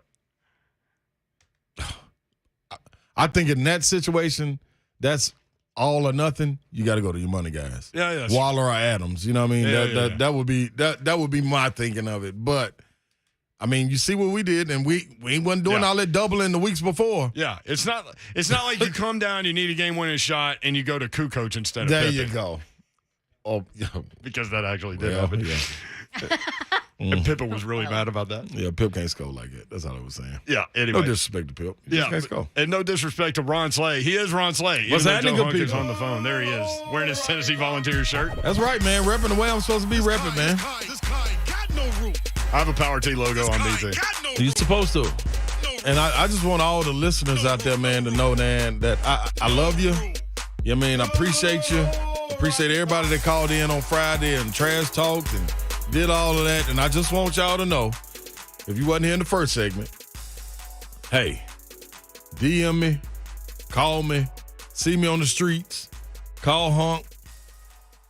Tell me what size you wear, because I got plenty for everybody. I got plenty of gators. Gator I shoes? brought gators back for everybody, Babs. I'm giving gators out. I'm like Oprah. You get a gator. You get a gator. Everybody get a gator. Can't beat it, man. I want a gator like the vehicle, the gator. I want that. What's that? It's that all-terrain thing. You can go through the woods. Yeah. Like a little It's like a golf cart, but a lot better. yeah. Okay, yeah. I understand one of them. Golf cart. Yeah, we working with a different expense budget, so everything that the Gators brought us straight out of the swamp, that's what we got for you, my Like that brother. crazy hat with the I don't even know what the blue part of that is. Yeah, man. That's for Lady Vols. I'm Dundee Slay, man. Dundee Slay. Yeah, I'm Dundee Slay, or Crocodile Slay, however you want to call it, man. Yeah. Whatever it is, I'm the Gator Slayer. Props to my guy Austin for having us at Mount Castle Park over behind Reese Hall, in between Reese Hall and the Strip. They're starting to set up pretty massive tailgate over there, too, in that park, and it was a lot of fun. Seeing all the people yelling about 3HL was cool. Hold on, where at your? Tell me that one more time. I think it's called Mount Castle Park. Okay. I'll have to look it up. But anyway, it's over on Lake Avenue. Back near Cool Beans. Okay, there you go. Yeah. Oh man, that no, because guess what? Yes. I don't know why I said no. That is better. No but meaning yes. That used to be yes. That used to be the spot, dog, for tailgating over there where that Wendy's was and everything. So if you don't know about it, man, the Strip is where it was at. The Strip in Knoxville. Yeah, it was beloved. Now it's all condos and stuff. You gotta find other places, but it's all right, man. Shout out to the fans too. Yeah. Up on Rocky Top and most definitely down here. I didn't get to ask Mike Keefe, was it loud right there where he was? Because I know it was loud where I was. And we both in the stadium, but you got a different vantage point from each. And man, them people were loud. 2 delay of games. Mm-hmm. And I'm giving it to the fans. By the way, there should have been one on Florida on their first offensive play where the clock, the play clock sat on 0 for more than 3 seconds. Mm.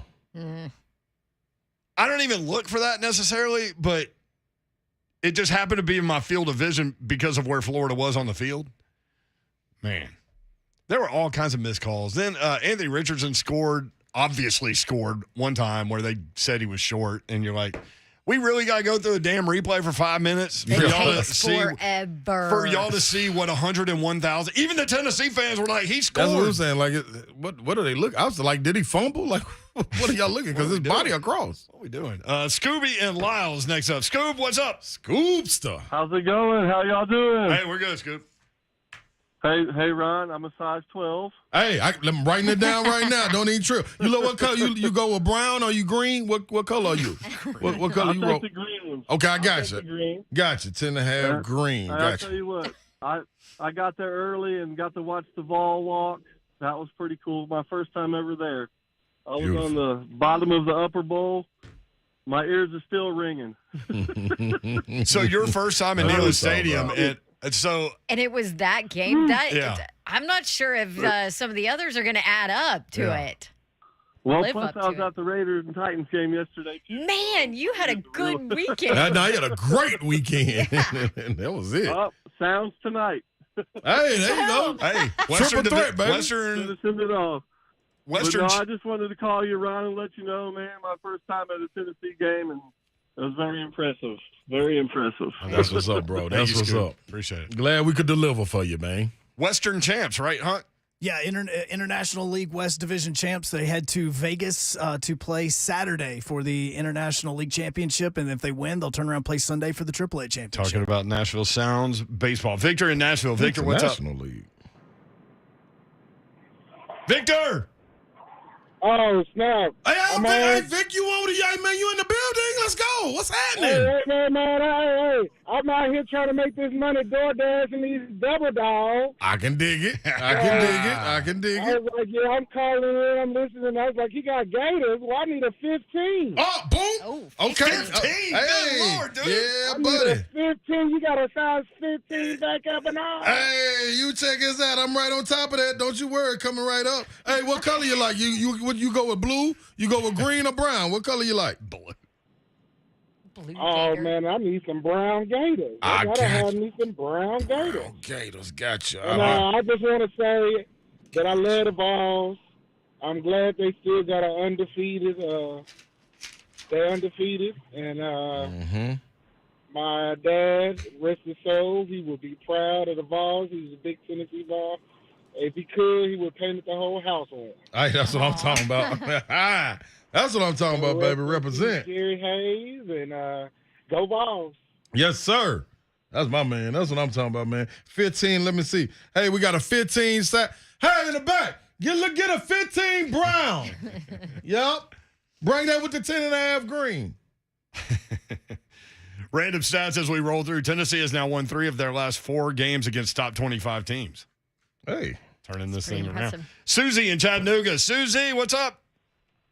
Hey, the car ain't got no roof. Yeah, Susie! Car ain't got no roof! Hey! That's right. Susie ain't got no roof! That's right. Okay. That's right.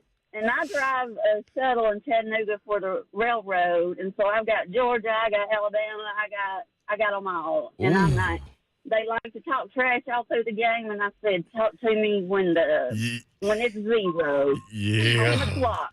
They can't take it. They can't take it. And then I say, and then I'll put Big Ron on there and show them after the party. Yeah. And we go, and then we got the Titans. And if that I tell them, I say they start slow every year. Give them a minute. If you can't say nothing nice, keep your mouth shut. That's right, Susan. That's what I'm talking about. And I will be there October 23rd to see them play the Colts. And it'll be October Breast Cancer Month. And I'm 2-year survivor. Oh yeah, Susan. Big Ron. Hey, so let me meet you, Big Ron. Man, I love you. And Dawn, I'm sorry about Matt Ryan. I heard it that day, and I was like, bless her heart. Bless her heart. I love her. I love her to death. But it's going to be bad. It's going to be bad. Listen to the man. Listen to the man. Susan, let me ask you something before you go. I'm the mayor of Murfreesboro. Let's go Friday night. Hell yeah, we'll be there Friday. We're doing 3HL live from Murfreesboro on Friday at MTSU. Looking forward to it. I'm off on Friday. I'm off on Friday. That's right. Come on up. Susan, you well. Let me ask you something though. For your friends that you roll around with, let me ask you. You want a heel or you want some slides? You want sandal gators, or you want some heels? Which one you want? Give me some heels. Okay, what size? What size we looking at? Give me 9-8. Give me 8. Give me an 8. Okay, we get it. Well, you like with your color? That too, your color? I was just like, I want blue. Okay, let me get you in there. I got you, Miss Susie. Thank you, sweetie. No, thank you. I love it. Let's go. I got me in Facebook jail the first time because you got me so pumped up. Yeah. I was just like, oh, no. Yeah, so they don't know about me. They're learning. I got to meet y'all when I come down there on the 23rd, okay? Most definitely. Yes. Do it. All right. All right, Susie. Hey, there we go. Susie just bless her hearted me. She did. I love her. Hey, that was all right there. So, she's in Facebook jail. So they all know me now. So my wife drove us back on Sunday morning, which allowed me the opportunity to roll through Twitter. And I loved like some of the Vol fans that were finding some of the Gator tweets that went out before the game. Yeah. Like there was a Gator linebacker that said, "We have an excellent game plan for Hendon Hooker. I can't go into detail about it."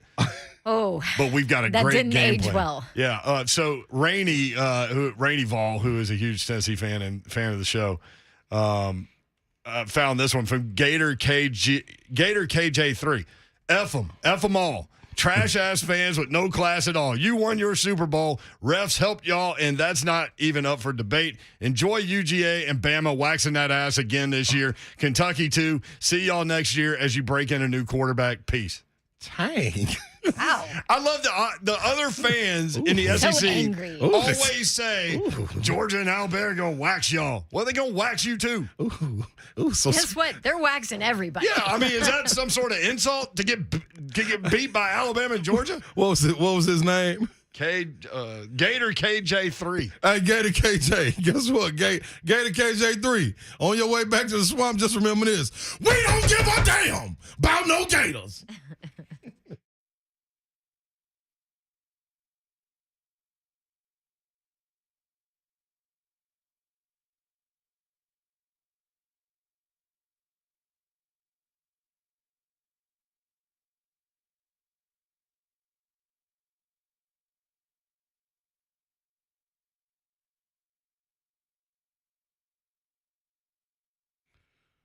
Babsy, let's get into it. Let's get straight to the point. We don't want to beat around the bush. We don't want to run in the poles. We don't want to run in the basketball goals in our driveway. None of that. What?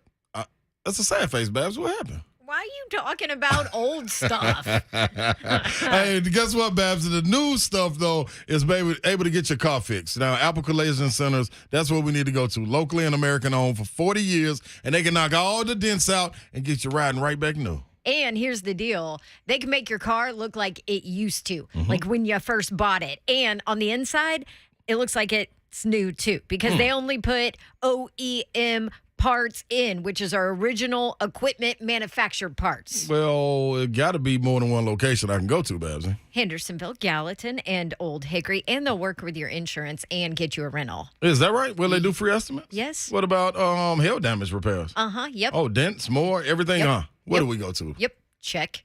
AppleCollisionCenters.com. That's it.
3HL 104.5, the Zone. Titans ran it 24-22. Got Colts coming up this week. We'll spend a lot of time on that game this week on 104.5, the Zone. Join the Zone each Thursday at Buffalo Wild Wings for our Titans football feast. Stop by for your chance to win Titans tickets and giveaways each hour thanks to Miller Lite and Buffalo Wild Wings. That's coming up Thursday at Buffalo Wild Wings, 3HL Live in Gallatin, right? Am I right? Yes, Am I you right? are correct. Am I right? Am I right? For a full schedule of events and locations, visit 1045thezone.com. There you go. Buck Reising coming up in just a few minutes. But before we get to him and his take on what happened with the Titans on Sunday, Jake in Brentwood has an announcement we've been told. Jake, what's up? Oh. What is up, Three Live Crew? There go my guy. What's up, Jake? Guess what? I'm family. You are family. That's for factual. sure. I'm family. That is factual. I'm officially family. So, guess who I'm related to? Who? Oh, Jake. Jake from State Farm. Yeah, it's not Don. Nope. Okay. Yeah. Got three more guesses. Are we going to rule out everybody you're not related to? No. Abraham no. Lincoln. No. I am, my cousin, fourth removed, is Huck. What? Joe Hunk? Jake in Brentwood is related to Joe Hunk? Yeah. Straight up. Did you know it? I didn't until about 5 minutes ago. Jake apparently is on 23andMe, as am I. And based on 23andMe, Jake and I are cousins. No, yeah, wait, hold on. Straight up. Yes. But seriously, if we go far enough back, aren't we all related? That's not that far, though. Like, that's down the street. Now, I remember Hunk stories of his family reunion. Like, his family ain't Very true. normal. Very true. Jake's would fit in great with this. Okay. So according to 23andMe, I pulled it up. Jake and I have we have third great grandparents that are the same. Oh my gosh. Yeah. Dude. Yeah. If great grandma, if they were to have a reunion, me and Huck would be like, "Hey, look, there's Grandma." Oh my gosh. Wait. Hunk, didn't you at the family reunion have a cousin come on to you? Yeah, she was a really nice lady. She wanted to rub my mohawk. That wasn't Jake from Brentwood, right? May have been his sister. I mean, maybe. I mean, the good news is we can legally get married, so. Oh my God. It's enough down the line, huh? Far enough down the line. Well, anything goes in Alabama. Yeah, it does. But man, that was a shock because, like, I did this 23andMe thing, and I was like, every once in a while you get these notifications, right? And so you scroll around and all that, and I really hadn't spent much attention, and I kept scrolling, and there's Joe. There's my cousin. There's Joe. Cousin Joe. Straight up. That is amazing. I mean, every time we call, we learn. You are family, Jake. Yeah, that's there right. you go. Every time you call, we learn something. Yeah, I mean, you know what? It's great. Hey, Ron, let me ask you this. Talk to me. So as proud as I am as being related to my man Joe, I'm also proud of you at being able to accomplish the whole Tennessee environment, drive back, and do the tailgate thing, or the pre-tailgate thing, and be here today. So, yeah, like bright-eyed and bushy-tailed. Thank you, Jake. Thank you, my brother. I appreciate that. Wow. It was good to see you guys at the State Farm thing. I appreciated that, and appreciate you sliding by, man. But yeah. But anyways, yeah. Thank All you, right, Jake. Jake. Family. Thank you, Appreciate man. it, man. He's in. He's all in. Cousin Jake. Came by the DeWan Buford. Yes, he did. Yep. Sure enough. Saw a billboard at DeWan. I was like, man, there's DeWan on a billboard over there on Franklin Road. 615-737-1045. Buck Reising coming up. John in the borough. John, what's up? What's up, everybody? So real quick, so I watched the game on Saturday. Y'all know I'm not a Tennessee fan. Yeah. But my wife is. Yeah. And so I have to hear a lot about it. So I watched the game on Saturday, and this is what I will say. I knew what Tennessee was getting when they hired Josh Heupel, in the sense that I knew that they were getting a guy that wanted to sling the ball. He was high-powered offense, all of that. I didn't think it was going to work.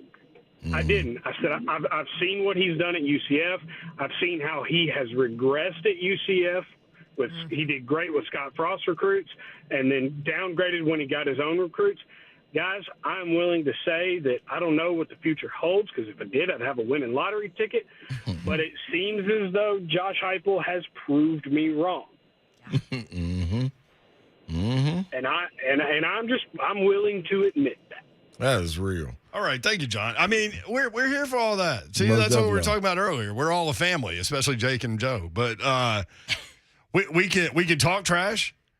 We can scream from the mountaintops about this and that. But if something doesn't go right, we're going to admit it, right? We are. You okay over there? Oh, it's like a little gnat in here. There or something. is. It's See it. it's all up in. Nah. It's all natty. I keep thinking that y'all took some acid or something. No, Like, what's going on? What? You know what I'm saying?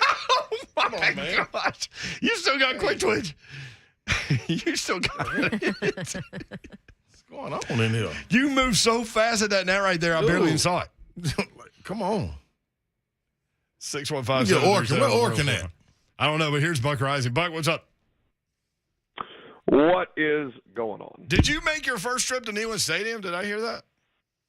I sure did, and based on the scene that you're describing in the studio right now, I imagine Dawn and Slay are doing the same kind of movements that they were trying to get the crowd to do when they asked them to like wiggle around like the like the car dealership, the giant inflatable car dealership thing. And they did it. The fans did it. Yeah, I've never seen it before. It was bizarre. I hadn't either. I never was saw it. No, something new. they're I don't having, think I'm a fan of that. yeah, I'm not either, Babs. they're having acid flash forwards in here. I don't know what's going on.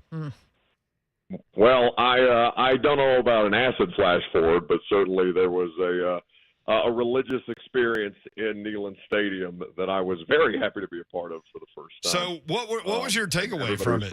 Like in terms of like sporting events that you've been to? Oh, I've never seen anything like that personally. Either working or as a fan. Like game 4 of the Stanley Cup for the Preds in which they won against the Pittsburgh Penguins was similar. I was at the Chicago sweep, the final game of the Chicago sweep in 2017, where it was insane in there. And then, the Indiana Watford shot over Anthony Davis, but like that's 20,000 people in an arena as opposed to 102,000 people losing their minds and, seconds away from self-harm because Florida recovered that onside kick. Isn't that amazing? Yeah, but that Watford shot, I mean, you were completely fried. Like, you were fried beyond fried, so I don't know. Yes, and this one I was completely clear-minded because we drove back to Nashville from Knoxville that night. So I got the full experience. I even sat in the bleachers. Josh Pate texted me and said, "You're actually sitting on a metal bleacher at a college football game. I need this picture like I need oxygen." But unfortunately, we were happy to comply. I love it. Let me start with this on the Titans. Obviously, big win. We've been talking about it for 3 hours, and you did too. But let me start with, why can this offense not do anything in second halves of games? Well, I think these games. I think the biggest mistake we make throughout the course of a football season, Titans, Vols, whomever, is to lump the games together the way that we do. Now, I think it's a natural progression of things. But like in the second half of this game, you had Tannehill throwing the interception because of the miscommunication between he and Robert Woods. You had a situation for the 4th and 3 where it's clear they weren't necessarily going to be able to pin them deep with their punter who just hits. What's the guy from the Little League World Series? Hits dingers. That's all Ryan Stone has. 70-yard punt. So, okay, they're going to go for it on 4th and 3.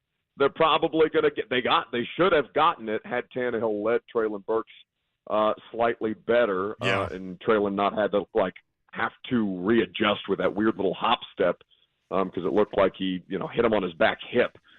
So I think that in those particular situations, we're all looking for trends to identify for why the hell they're being outscored 57-7 in the second half of football games.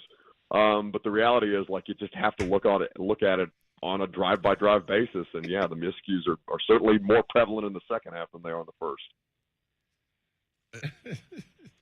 Sorry, I'm being distracted by these two in here. Did you have gnats in the studio when you were in here today, Buck? No, and there was no food either. So I absolved myself of any responsibility that may bring pests into the studio. I'm going to blame you anyway. I have no gnats where I am either. But here's the thing. That's because you basically think I'm a gnat, Dawn. You can't blame me for. You are a gnat. You can't blame me for these other things. But you work hard. Yeah. What's up with that promo? Have you heard that promo? Now Buck Reising works his butt off. Blah. Oh no! Listen, every time I hear one of these promos that they make of me, I cringe. So do not. This is a positive one about you. Talking about how great you are. It's amazing. I know. Well, the rest of them are horrendous. You may hate him, but he's got a radio show. Blah blah blah blah blah. Whatever. So I try to avoid any and all promos if I can help it. Oh man. Tell me about Caleb Farley. What's to say other than is he done? I really don't want him on the field. I know. Is it done? No, they need him, Dawn. It can't be done. Okay, well, is it a product of not understanding? This is my concern that mentally, can he get back? You see? Well, this is the thing that has been such a talking point, and I thought Blaine was great on it on the pregame show with Mickey and I, basically talking about listen, I've heard so many questions about confidence. Athletes don't care about that. It is their job to be overly confident. No, it's their job, but when it's shaken, it gets you. I know. Especially when the coaching staff is the one that is displaying the lack of confidence. That's the place where it starts to creep in, starts to be fractious in a locker room or in a position group, whatever the case may be. Clearly they are doubtful of Caleb Farley's ability. I think it's also a kind of a physicality thing. Roger McCreary and Christian Fulton were out there like dogs on Sunday. Okay, it was a different speed, a different kind of aggression that they are not necessarily getting from Caleb Farley. Amani Hooker cracked Darren Waller in the chest so hard before that first drop that he had, because it's the kind of stuff that defensive coaches live and breathe for, right? Hit the holy hell out of them from the first play of the game, and you send a message for the rest of that. That's not something that Caleb Farley does. I thought he was showing them a little something in the preseason because I thought he was actually pretty physical against the run, which is not easy for a corner to do and kind of indicative of what they're looking for, that gritty and tough and willingness to do those kind of things. But apparently it's not translating that way. And also he's not necessarily buttoned up technique-wise, which is enough for them to say, hey, Terence Mitchell, go get him, bud. And slap him on the butt the way that Mike Vrabel did leaving the tunnel the money bag yo before the game, which was objectively hilarious. Not sure who Terence Mitchell got exactly, but he was out there. Yeah, he did not get anybody. He got. Yes, 8 receptions for 107 yards and the touchdown that damn near could have tied it. So he's Buck Reising at Buck Reising, 10-1 weekdays on 104.5 The Zone. Thank you, Buck. Go Vols, Buck. Hardest working man in America, apparently. Go Vols! Hey! Damn, you're that, huh? He's going to have every host on this station saying go Vols. Doesn't know it. It's a part of it. What did Indiana do this weekend? Anybody know? Who knows? I don't know, but they played Cincinnati. I'm assuming they lost. Oh, yeah. Done deal. I just don't know the final there. Karen on YouTube says Crocodile Slay D. Hey, that's me. Zone TV, Twitter, Facebook Live, YouTube, and Twitch. You can watch the show there. Twitch, please. We'll be right back. We've got some audio from an ESPN personality type. Indiana did lose. Yes. Okay, so there's that breaking news. ESPN personality type talking about Hendon Hooker next on 104.5 The Zone.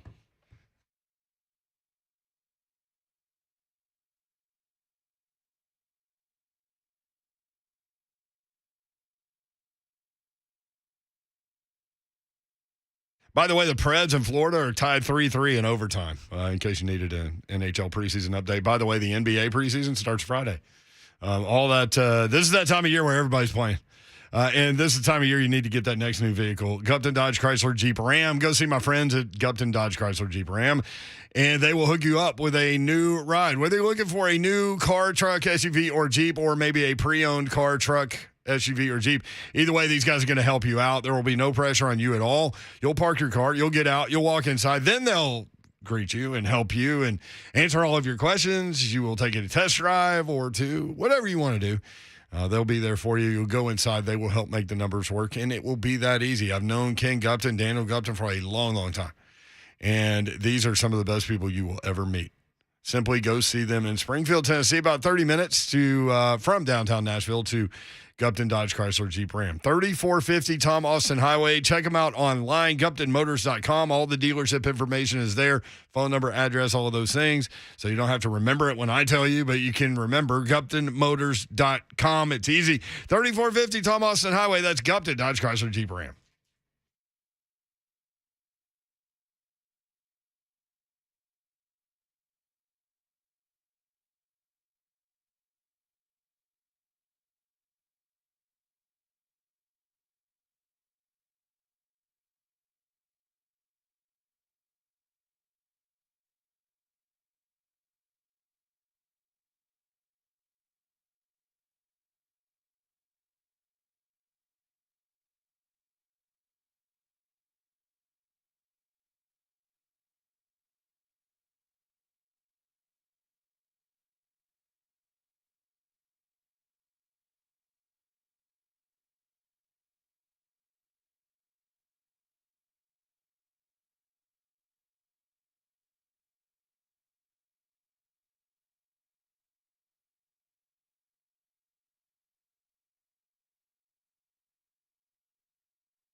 3HL 104.5 The Zone. What up? Brent Doherty, Don Davenport, Ron Slay with you. Crocodile Dunn Slay. That's right, baby. That is me. There you are. Yeah, I am. Yeah, I am. You are. This happened on the Sunday Bloody Sunday ESPN YouTube channel, right? Joe Hunk. That's a lot of names. So Hendon Hooker, this dude, man, Played really well. So, as a Tennessee starter, all right, Rush Limbaugh, as a Tennessee starter, 15 starts, this kid, 45 total touchdowns and 2 interceptions. 45. Hooker has 38 career touchdown passes, which is 6th all time at Tennessee. Again, he started 15 games. He has thrown at least 1 touchdown pass in 16 consecutive games. The school record is 18 in a row. That's held by Heath Schuer, who we ran into at Circle Park. Good to see old Heath. I was in the stadium in 1992 when that dude beat Florida. It's all coming back. From Adam Sparks, Hendon Hooker leads the SEC in total offense and passer rating. He's one of 6 FBS quarterbacks with at least 8 touchdown passes and no interceptions. He has thrown 213 consecutive passes without an interception, which is a school record. This dude, man. So Matt Barry said, well, he's talking about Hendon Hooker and stating the obvious. What he's doing is amazing. What Hendon Hooker's doing, at least to me for now, has to be the September Heisman favorite. What he did yesterday, over 300 yards in the air, over 100 yards on the ground, accounted for 4 total touchdowns. And even when Florida tried to get back in it, which they did, Tennessee battled throughout the entire day. They got up by a lot. I'm thinking, they're going to cover the 10.5 point spread. This is going to be a blowout. Tennessee's going to be someone to contend with. But they held on and won. Mm-hmm. September Heisman winner, he just said. I mean, he definitely needs to be in the mix. It's early, obviously. But, I mean, the guy's resume is pretty good. Now, Heupel was asked about it, and he kept, he says, you got to keep winning, which is true. But Matt Barry expanded on that. If there was a September Heisman, I'd go Hendon 1 and Jalen Daniels, quarterback, Kansas 2. Yeah, I know they 4-0. Matt Barry. Yes. Matt Barry. It's Barrie.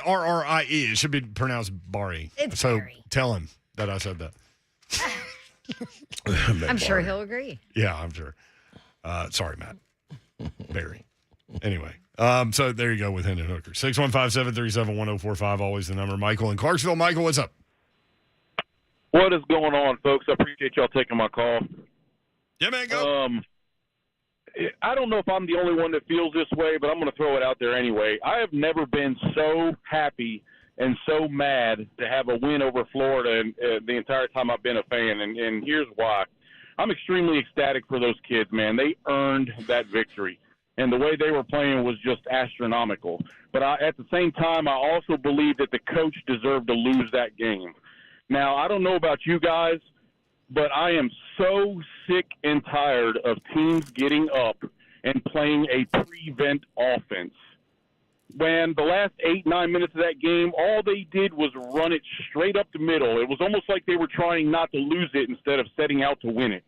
Now, we have one of the highest-powered offenses in college football. We couldn't be stopped that day. Florida's defense couldn't stop us at all. There was no reason for us to try to run out the clock with 5 to 7 minutes left in that game. Just go down and score. Yeah. Who cares if they came back and scored afterwards? We were going to go right back down and score again. Right. It didn't matter. No, they almost lost that game because of the coach. I'm with you on that. That was weird. And so I thought Billy Napier, Slay and I were talking about this before the show, Michael, that Billy Napier had some coaching malpractice things that we'll address during the week. But Heupel had one that was glaring to me, and it's exactly what you're talking about. Because being in the building especially, you could see it. I don't know if you could see it on television. But they ran that little play where Hendon put it in the running back's gut and held it there for a second and then handed it off and then would run off the right tackle. And every time he did that, the outside linebacker and the cornerback were the only 2 players that were on that side of the field. And the outside linebacker would always go toward the running play first. So if Hendon would have kept one of those, my opinion, he would have scored. So if you're going to run that play, at least run the counter off that, and Hendon goes into the end zone and has another touchdown. Yeah, I agree with you 100%, man. There was no way in the world that game should have been that close. I mean, we literally almost lost it because of what the coach was doing. And we have way too high-powered of an offense to be playing a preventative game like that. Just let them go out. You either have faith in your kids or you don't. If you have faith in them, they're going to go out and score again. Who cares? Just play the game. Don't play this preventative offense like a lot of these teams do, especially in the NFL. Hey, we got a lead. Let's just start running the ball and run the clock down.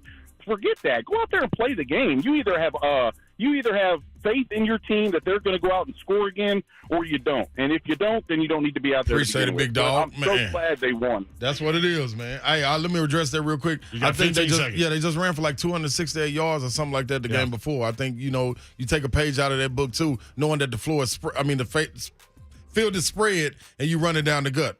That's a decision It's about going to a be a quarterback. fun week. Mike Vrabel's show is next on 104.5 The Zone. Thanks, y'all. See ya.